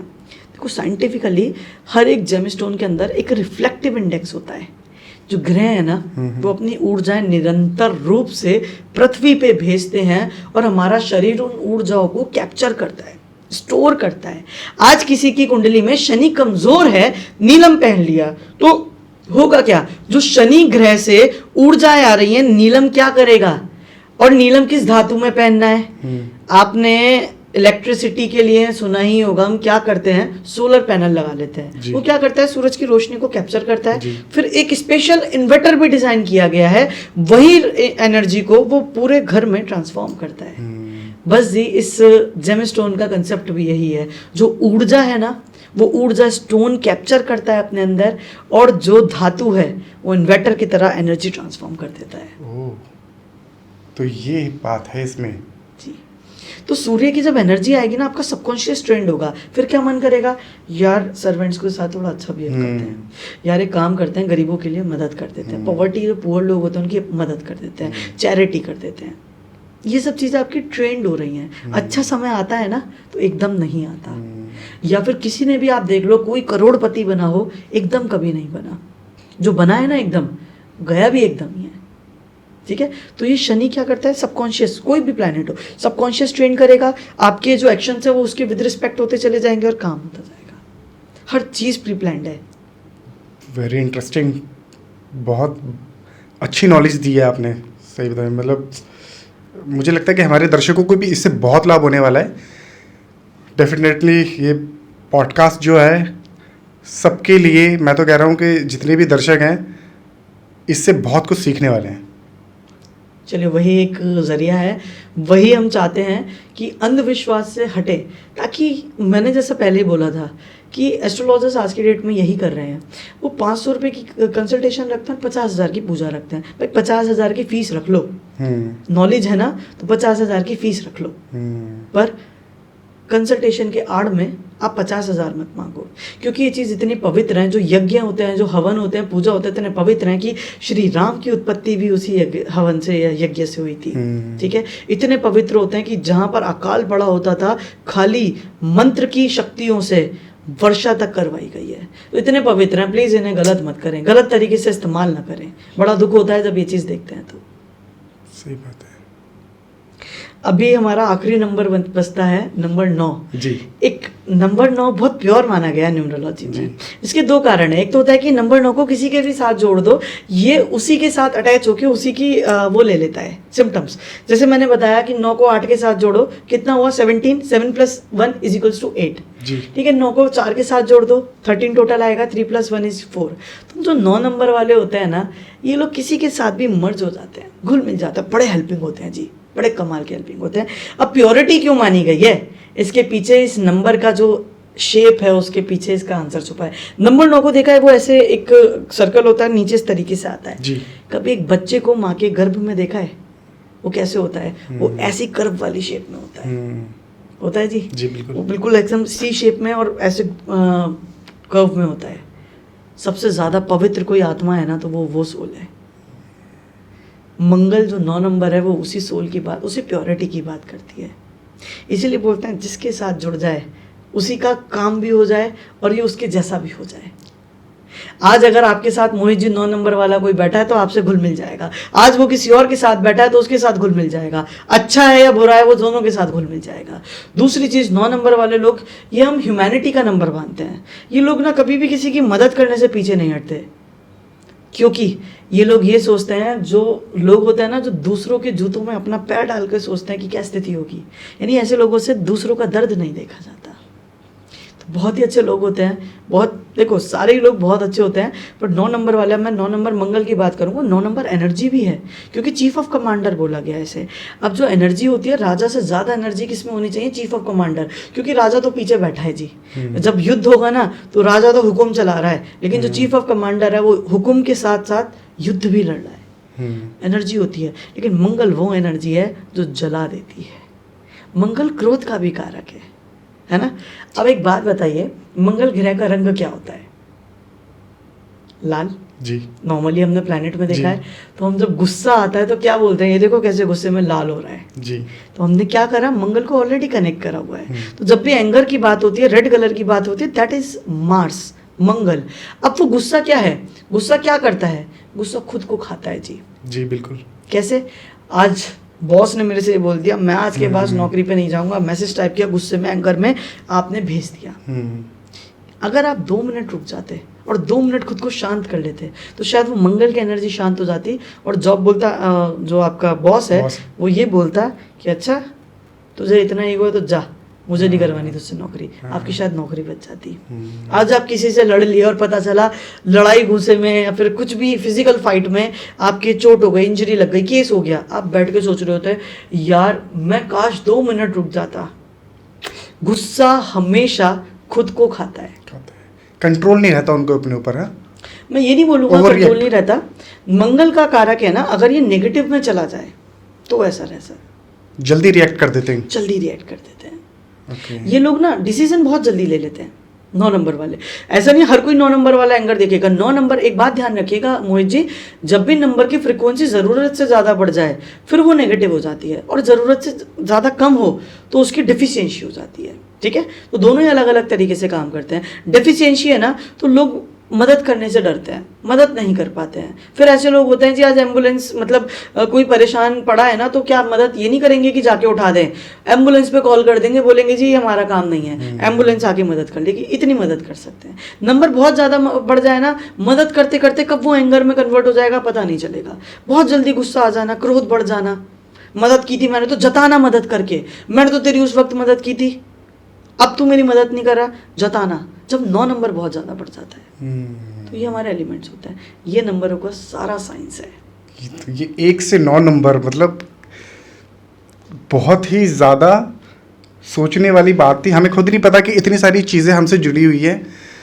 बहुत ही कमाल की बातें हैं। अच्छा, जैसे मेरा अगर सपोज मेरा 2 नंबर है और मुझे 1 नंबर वाले के गुण चाहिए, एक नंबर जो लीडरशिप है, सूर्यदेव, बढ़िया। तो मैं क्या ले सकता हूँ 1 नंबर वाले के गुण 2 नंबर का? ओके, क्यों नहीं ले सकते? देखिए एक बात समझिएगा, आज आपकी जो एक्सपर्टी है, सबसे पहले तो एक बात आप बहुत अच्छे से समझ लीजिए, एक्सपर्टी आप ले सकते हैं, लेकिन ईश्वर ने आपको आपके पिछले जन्मों के हिसाब से कुछ दिया है। ठीक है, हम बोलते हैं ना हर कोई अपने आप में काबिल होता है, कोई ना कोई किसी ना किसी चीज़ के लिए तो बना है। तो ईश्वर ने अगर आपको 2 नंबर के लिए बनाया है, मतलब दूसरों की मदद के लिए बनाया है, या फिर एक अच्छे एडवाइज़र के रूप में बनाया है, अगर आप उससे जुड़ी चीज़ें करें तो बेहतर है। लेकिन तब भी कुछ लोगों का होता है जी, चाह तो है, अब बोलते हैं जहाँ चाह है वहाँ राह है। ठीक है, तो आपने क्योंकि इस चीज़ को पूछा है तो मैं आंसर करूँगा। 2 चीज़ें होती हैं। नंबर 1, जैसा मैंने अभी पीछे बोला था, जब हमें किसी भी नंबर से छुटकारा पाना होता है हम उस चीज़ का दान करते हैं। नंबर 2, जब भी उसे हमें कैप्चर करना होता है तो उसको यूटिलाइज करते हैं। ठीक है, अब सूर्य है, सूर्य पिता का कारक है। आज आप पिता की जो वस्तुएं हैं उन्हें इस्तेमाल करने लगो, सूर्य आपका जो 1 नंबर है वो कहीं ना कहीं यूज़ होने लगेगा। ठीक है, यूटिलाइज होने लगेगा। आप सूर्यदेव को जल चढ़ा रहे हो, जल चढ़ाकर आप क्या कर रहे हो? सूर्यदेव को मजबूत कर रहे हो, यानी कि अंदर लीडरशिप क्वालिटी बढ़ा रहे हो। वहीं पर सूर्य गेहूं को दिखाता है। ठीक है, क्योंकि गेहूं क्या है? गेहूं अनाज है। आज मैंने बोला था कि जो सूर्य आत्मकारक है, सूर्य सब चीज़ चला रहा है, लाइफ ही है। तो आज अनाज ही ना हो तो लाइफ तो होगी नहीं ना, क्योंकि अगर सूर्य की रोशनी खत्म हो जाए तो ये पूरे सोलर सिस्टम का कोई अस्तित्व ही नहीं बचेगा, है ना। तो और अनाज क्यों बोला? सूरज की रोशनी से ही तो प्लैनेट्स फोटोसिंथेसिस करते हैं प्लांट्स, और वहीं से फूड बनाते हैं। तो अनाज है। आज मैं अगर बात करूं अनाज की, तो अनाज दान कर दो। तो सूर्य के जो नेगेटिव ट्रेट्स हैं, अगर ईगो किसी में ज़रूरत से ज़्यादा बढ़ गया है, नहीं चाहिए हमें ईगो, कर दो दान। किस दिन? रविवार वाले दिन। मैं आपको एक बात बताता हूँ, हर प्लैनेट का एक वार होता है, एक दिन होता है। आज हम इंग्लिश में समझते हैं संडे, मंडे, ट्यूसडे, वेडनेसडे, लेकिन हिंदी में समझो रविवार। रवि को हिंदी में बोला जाता है प्लैनेट सूर्य। फिर आता है सोमवार, जो सोम होता है ना वो चंद्रमा को बोला जाता है। अब बाकी प्लैनेट्स अब आपको पता चल जाएगा। मंगलवार, मंगल का जो वार है वो है मंगलवार, सारे उपाय मंगल के। फिर आता है आपका बुधवार, बुध का जो वार है वो बुधवार। आपका बृहस्पतिवार, बृहस्पति मतलब गुरु प्लैनेट, गुरुवार भी बोलते हैं कुछ लोग। तो हमारे हिंदुओं में बहुत बड़ा कल्चर है, बहुत इंटरेस्टिंग है। मैं तो ये बोलूँगा जी, अंग्रेजों ने बेड़ा गर्क कर दिया जी संस्कृति का। आपने हावर्स सुना होगा ना, हावर्स, ये शब्द कहाँ से आया? ये जो घंटे होते हैं, आवर्स होते हैं, कहाँ से आया? ये शब्द था एक होरा। हमारे संस्कृति में हर एक प्लैनेट का एक होरा होता है, एक समय होता है कि ये प्लैनेट इतने से इतने समय पे चलेगा, उसे होरा बोलते हैं। अब होरा को चुरा के क्या कर दिया? आवर्स। ओह अच्छा, वहाँ से बनाए, होरा से आवर्स बन गए। बिल्कुल जी। ओके, तो यही चीज़ है, संस्कृति को समझो अपनी। बहुत बढ़िया, क्या बात है। मैं इसी में एक चीज़ जोड़ना चाहूँगा। जैसा कि अभी आपने मेरे को बताया कि हम 2 नंबर के होके 1 नंबर के गुण ले सकते हैं, तो कहने का मतलब कुल मिला के ये है कि जिस ग्रह के आपको गुण चाहिए उस ग्रह के यूटिलाइजेशन, हाँ, यूटिलाइजेशन करना पड़ेगा उसके लिए। बिल्कुल।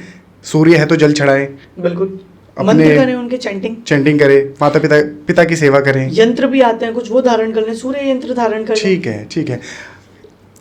क्या एस्ट्रोलॉजर्स की प्रेडिक्शंस गलत हो सकती हैं, जो वो भविष्यवाणी करते हैं दूसरों के लिए? देखो, गणित है, गलत हो सकती है।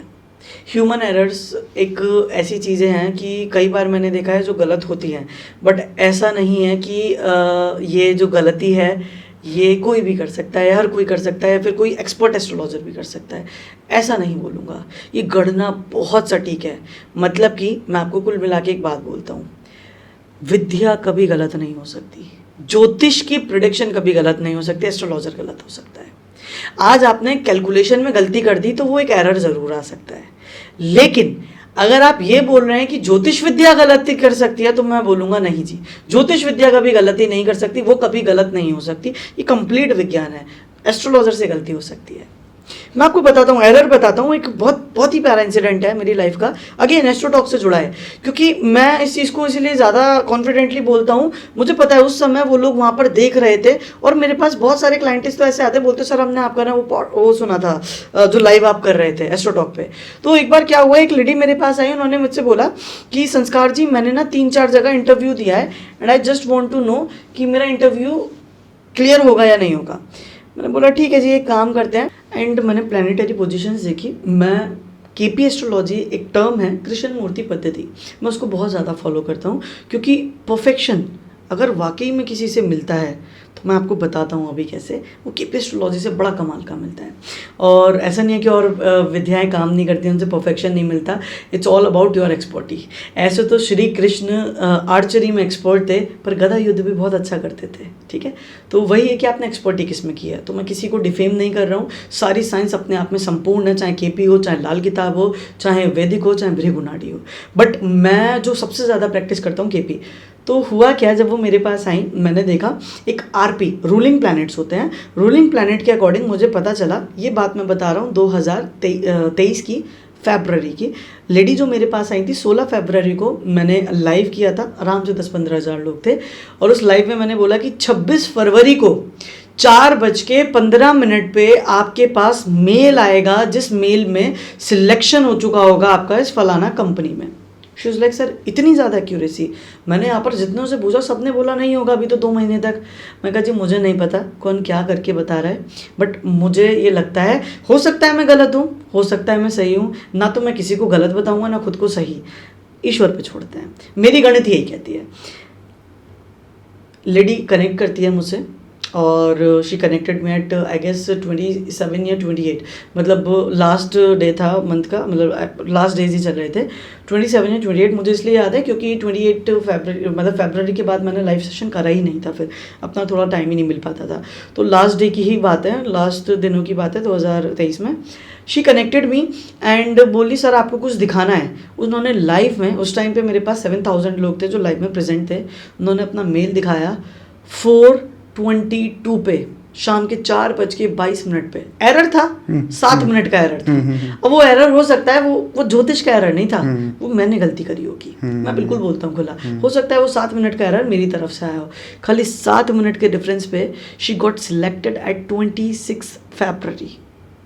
इतनी एक्यूरेसी होती है। किस तरीके से आप इसको इतना अच्छे तरीके से बता पाते हैं? मतलब ये तो एक तरीके से चमत्कार ही होता है। चमत्कार नहीं जी, विज्ञान को चमत्कार का नाम मत दो क्योंकि लोग चमत्कार के नाम से धंधा करते हैं। हाँ ये बात तो है। ये विज्ञान है और ना मैं कोई चमत्कारी हूँ ना मैं कोई जादूगर हूँ, बस जी मैं इस विज्ञान को पढ़ने वाला एक व्यक्ति हूँ। आप एस्ट्रोलॉजर बोल लो, आप साइंटिस्ट बोल लो इस पर्टिकुलर फील्ड का, वो मेरे लिए ज़्यादा अच्छा होगा। चमत्कार बोल के इस विद्या को आप वो मत करिए डिफेम। चमत्कार इसलिए क्योंकि जिन लोगों को नहीं पता इस बारे में, वो सब तो यही सोचते हैं कि ये सब बेकार की चीज़ें हैं, ये कुछ तुक्का मार रहे हैं, ये सिर्फ ऐसी चीज़ें हैं जो एक बाबा है वो चमत्कार करके दिखा रहे हैं। क्योंकि अभी कुछ टाइम पहले मेरे एक दोस्त था, उसकी लाइफ में बहुत सारी प्रॉब्लम्स चल रही थी। वो किसी एस्ट्रोलॉजिस्ट के ही पास गया था और उसने अपने बारे में पूछा। वहाँ जो पंडित जी थे, जो एस्ट्रोलॉजर थे वहाँ पे, उन्होंने उस भविष्यवाणी करी कि भाई आज से 6 महीने बाद तेरी ज़िंदगी में तो इतना बुरा होने वाला है, तेरे साथ बहुत बड़ा हादसा होगा। अच्छा। उन्होंने बता दिया था कि भाई 6 महीने बाद मतलब तू मर जाएगा। अच्छा। सीधा उन्होंने ये बोल दिया था कि तेरा एक्सीडेंट होगा और तू ख़त्म। ठीक है जी। वो इतना डर चुका था, बहुत ज़्यादा डर गया था वो। मैंने उसे समझाया, मैंने बात करी, मेरे दोस्तों ने समझाया, फिर किसी और एस्ट्रोलॉजर के पास हम गए। वहाँ पे उन्होंने बताया कि ऐसा तो कुछ भी नहीं है, क्यों टेंशन ले रहे हो, क्यों परेशान हो रहे हो। एक छोटी सी रेमेडी बताई, उसने उसको फॉलो किया, 6 महीने बाद कुछ भी नहीं, सब ठीक था। लेकिन उससे पहले उसके दिमाग में तो बहुत सारा टेंशन आ गया था कि वो पहले वाले की बात माने या दूसरे वाले की बात माने। वो बहुत ज़्यादा स्ट्रेस में चला गया था। तो ऐसे में हम किस पे भरोसा करें, किस पे ना भरोसा करें। हो जाता है तो चमत्कार मान लेते, नहीं होता तो फिर बेकार की चीज़ें मानते हैं। चलिए जी, बहुत अच्छा क्वेश्चन है और मैं चाहता हूँ इसके बारे में मैं स्पेशली आपको एक छोटी सी स्टोरी के माध्यम से समझाऊँ। देखिए, दुनिया में हर तरीके के लोग हैं, पॉजिटिव और नेगेटिव। एक पॉजिटिव माइंडसेट वाला है, एक नेगेटिव माइंडसेट वाला है, ठीक है। तो एक बार की बात है, एक राजा ने सपना देखा। उस सपने में उसने अपने 32 दांत देखे शीशे के सामने खड़े होकर। राजा बहुत घबरा गया और वो घबरा के उठा। उसने उसी क्षण जो नगर का सबसे प्रमुख ज्योतिषाचार्य था उसे बुलाया और उसे बुलाकर पूछा, मैंने अपने सपने में ये देखा, 32 दांत देखे शीशे के सामने खड़े होके। ज्योतिषाचार्य वो बहुत ज्ञानी था, उसकी बात मानो पत्थर की लकीर। जी हाँ, बिल्कुल। लेकिन उस ज्योतिषाचार्य ने जैसे ये सुना, उसने बोला, अरे राम राम राम, तुम्हारे जीवन में तुमने तो एक ऐसा सपना देख लिया, मतलब तुम अपने पूरे कुल का विनाश होते हुए देखोगे। तुम्हारे सपना ये बताता है कि तुम अपने पूरे कुल का विनाश होते देखोगे। तुम्हारे बीवी बच्चे, तुम्हारे जितने भी लोग हैं, सब तुम्हारे आंखों के सामने मारे जाएंगे। राजा को आया गुस्सा। उसने बोला, अच्छा, इसे कारावास में डाल दो। डाल दिया कारावास में। एस्ट्रोलॉजर गलत नहीं था। लेकिन वहीं पर क्या हुआ, राजा परेशान था बीबी की इसकी बात सच हो गई तो। राजा दिन रात टेंशन लेता रहा, बहुत परेशान हुआ। उसने बोला, अगर कहीं इसकी बात के कथन में दम है, सत्यता है, तो ये तो बड़ी दुर्भाग्य वाली बात हो जाएगी जी मेरे लिए। तो मैंने इतना बड़ा राजपाट बनाया अपने बच्चों के लिए ताकि वो आगे जाके इसको संभाले, और अगर उनकी मृत्यु मेरे आंखों के सामने होगी तो बहुत दुर्भाग्यवश वाली बात होगी। राजा बड़ा परेशान था और उसी परेशानी से उसे पता चला एक नगर में एक ज्योतिषाचार्य रहते थे, एक मतलब ऋषि रहते थे। उन ऋषि को बुलाया। ऋषि जैसे ही उनके पास आए, ऋषि को उन्होंने अपना सपना बताया। ऋषि ने हाथ जोड़ा और बोला, प्रभु, ये तो बड़ा शुभ संकेत है। बोले, क्या शुभ संकेत है? राजा भी अचंभित हुआ, क्या शुभ संकेत है? चलो प्रभु, आपको पता है आपकी उम्र आपके पूरे परिवार में सबसे ज्यादा लंबी लिखी गई है। दोनों के बोलने का तरीका अलग था पर बात तो वही थी। यानी उम्र लंबी लिखी है तो बच्चे, मियाँ बीवी तो सब जाने वाले हैं जी। तो ज्योतिष जो होता है ना, मैंने बोला था, एस्ट्रोलॉजी, ज्योतिष वो नहीं जो दूसरों की उम्मीद छीन ले। ज्योतिष वो है जो नई उम्मीद दिखाए, नई उम्मीद जगाए।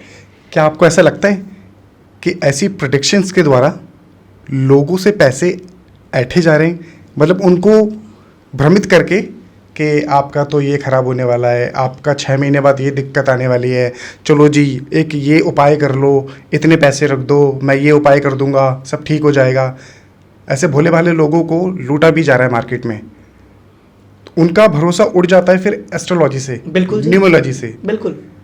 ऐसे लोगों के लिए आप क्या कहना चाहेंगे? देखिए, मैं एक बात बोलूँगा, क्योंकि आपका डॉक्टर सही नहीं था इसका मतलब ये नहीं कि मेडिकल साइंस एग्जिस्ट ही नहीं करता। मेडिकल साइंस आज भी एग्जिस्ट करता है। आपके डॉक्टर ने आपकी सर्जरी सही से नहीं करी क्योंकि वो एक अनएक्सपीरियंस था, या फिर वो सिर्फ आपको एक फेक बीमारी बता के पैसा ऐंठना चाह रहा था। इसका मतलब ये नहीं कि मेडिकल साइंस ही नहीं है। ऐसी ज्योतिष है। जो एस्ट्रोलॉजर्स होते हैं, मैं बिल्कुल मानता हूँ जी, इंटरनेट पे मैं ये तो नहीं बोलूँगा हर कोई, कुछ लोग बहुत अच्छा काम कर रहे हैं, बहुत बढ़िया काम कर रहे हैं। कुछ लोग वाकई में इस चीज़ को आगे इंट्रोड्यूस कर रहे हैं, समझा रहे हैं कि अंधविश्वास नहीं है। लेकिन मेजॉरिटी बोलूँ ना, 80% 90% मेजॉरिटी ऐसी है जो लोगों को अंधविश्वास में ले जा रही है।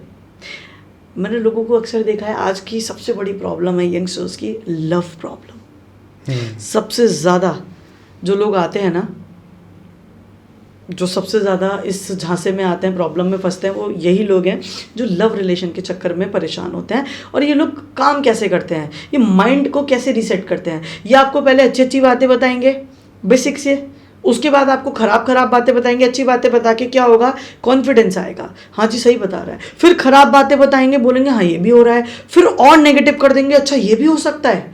फिर बोलेंगे बस जी अब तो आप मर लिए, अरे नहीं इतना बुरा नहीं जाना है हमें उपाय बताओ। ये काम करो, वशीकरण करवा लो। वशीकरण सच में एग्जिस्ट करता ना, तो सबसे पहले मैं नरेंद्र मोदी को वशीकरण करता जी, या जो भी पॉलिटिशियन होता, टू बी वेरी ऑनेस्ट करके मैं तो एकदम मस्त रहता। या कोई भी बैंक मैनेजर है, कोई बड़ा बैंक मैनेजर है, बैंक का ओनर, HDFC बैंक के ओनर ले लो, ठीक है, मैं तो उन्हें वशीकरण कर लेता। मैं बोलता जी मेरे ये लोन्स करवाओ, है ना। तो उच्चाटन, मारन, ये सब चीज़ें इस्तेमाल होती हैं। हाँ, ये चीज़ें होती हैं, वशीकरण के थोड़ा मतलब यंग जनरेशन फंस जाती है चक्कर में और फिर बोलती है, जब पैसा ठग जाता है ना 40-50 हज़ार रुपये, लोग क्या करते हैं, बोलते हैं 10,000 में उपाय करेंगे। बोलते ठीक है जी, 10,000 रुपये वो बेचारे यंग जनरेशन कैसे कैसे करके, पैसे की स्थिति नहीं होती है, कैसे कैसे पैसा करके माँ बाप से मांग कर या चोरी छुपे चुरा कर कैसे कैसे एडजस्ट करती है। और ये लोग क्या करते हैं पता है, 10,000 रुपये लेंगे, बोलेंगे पूजा करते हैं, पूजा करेंगे हम जी, पूजा में बैठे हैं जी, हाँ जी, और पूजा में ना सामग्री ज़्यादा लग रही है और 10,000 रुपये दो। बोलते जी सामने वाला क्या बोलेगा, मेरे पास है ही नहीं। अच्छा ठीक है, तो नहीं है तो फिर आपका काम नहीं होगा, आपके 10,000 रुपये भी वापस नहीं होंगे। सामने वाले को लगेगा यार 10,000 रुपये मर गए, चलो एक काम करते हैं, जोड़ जा के पंडित जी मेरे पास 5,000 ही हो पा रहे हैं, चलो तुम 5,000 तो भेजो, 5,000 काम के बाद भेज देना। ये होता है। फिर क्या होगा, जैसे 20,000 आ जाएंगे, आप कौन मोहित जी, आपका फ़ोन भी नहीं उठेगा। बिल्कुल ठीक है। तो आजकल ये चल रहा है, मैं सभी लोगों से बोलना चाहता हूँ इस चीज़ से बचें। आपका कर्म कोई नहीं काट सकता, ये बात ध्यान रखेंगे। अगर आपके ऊपर कोई टोना टोटका है, कोई ब्लैक मैजिक है ना, उसे पता करने का बड़ा सरल तरीका है। किसी एस्ट्रोलॉजर के पास मत जाओ, किसी अंधविश्वासी के पास मत जाओ। पालक की गड्डी लो, बुधवार वाले दिन शाम के समय पालक की गड्डी कोई भी हरा चारा ले लो और उसको एक परात में रख दो दिन ढलने के बाद, और परात को घर के सेंटर में रख दो। अगले दिन सुबह उठ के उसे गाय को खिलाने चले जाओ। अगर गाय वो पालक या फिर साग या फिर जो भी हरा चारा है खा लेती है, कोई भी ब्लैक मैजिक नहीं है। क्योंकि मेजॉरिटी में मैंने देखा है 90% लोगों को सिर्फ भ्रम होता है कि उनके ऊपर किसी ने काला जादू करवाया है, और उसी भ्रम का फायदा उठाते हैं ये लोग। अगर गाय ने नहीं खाया तो है, और उसका उपाय भी बहुत सरल है, कुछ नहीं करना, गौमूत्र लेना है, पोंछे में डालना है, सी सॉल्ट लेना है, पोंछे में डालना है, उससे पोंछा लगाना है। जब तक समस्या बहुत बड़ी नहीं है, छोटी मोटी समस्या इससे हल की जा सकती है। ठीक है, तो वो तंत्र एक अलग विषय हो गया फिर जी। ठीक है ना। तो ये चीज़ है, तो मैं इसी के लिए बोलूँगा कि हाँ जी ऐसा मार्केट में होता है, सावधान रहें, सतर्क रहें। वही तो, अब जैसे कि आपने बताया कि वो पालक की गड्डी गाय को खिलाए, गाय ने अगर खा लिया तो कुछ नहीं है, कुछ नहीं है, और अगर गाय ने नहीं खाया तो मतलब उस पर तंत्र किया हुआ है। बिल्कुल जी। अगर टेस्ट के लिए वो किसी दूसरी गाय के पास भी जा सकते हैं।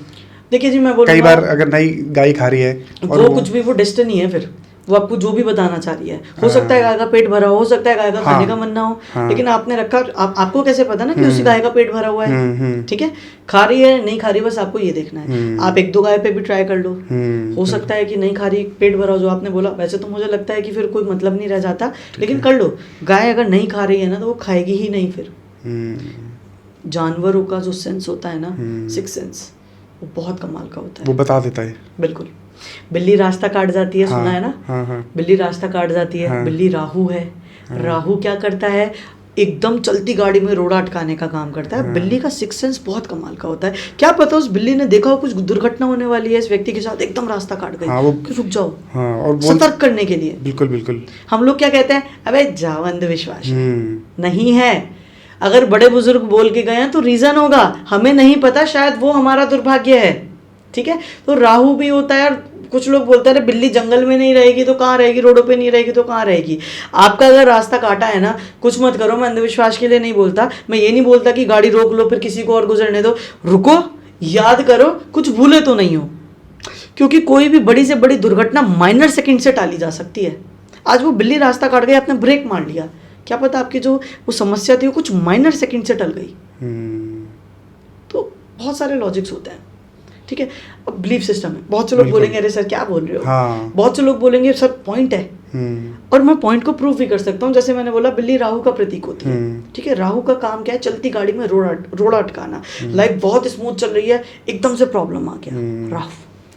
ओके, तो संस्कार जी, ये था आज का पॉडकास्ट, पर बातें अभी ख़त्म नहीं हुई है जी। बिल्कुल, बहुत सारी बातें अभी करनी बाकी है। काल सर्प दोष के बारे में, मांगलिक दोष के बारे में जी, और बहुत सारे ऐसे टॉपिक्स हैं, लाल किताब, बिल्कुल, जिन्हें अभी हमें कवर करना है। तो ये पॉडकास्ट का एंड नहीं है जी। समय की कमी की वजह से अभी हम इसे ख़त्म करें, लेकिन हम सेकंड पार्ट भी शूट कर रहे हैं बहुत जल्द, और हम मिलेंगे सेकंड पॉडकास्ट में। नमस्कार। नमस्कार जी।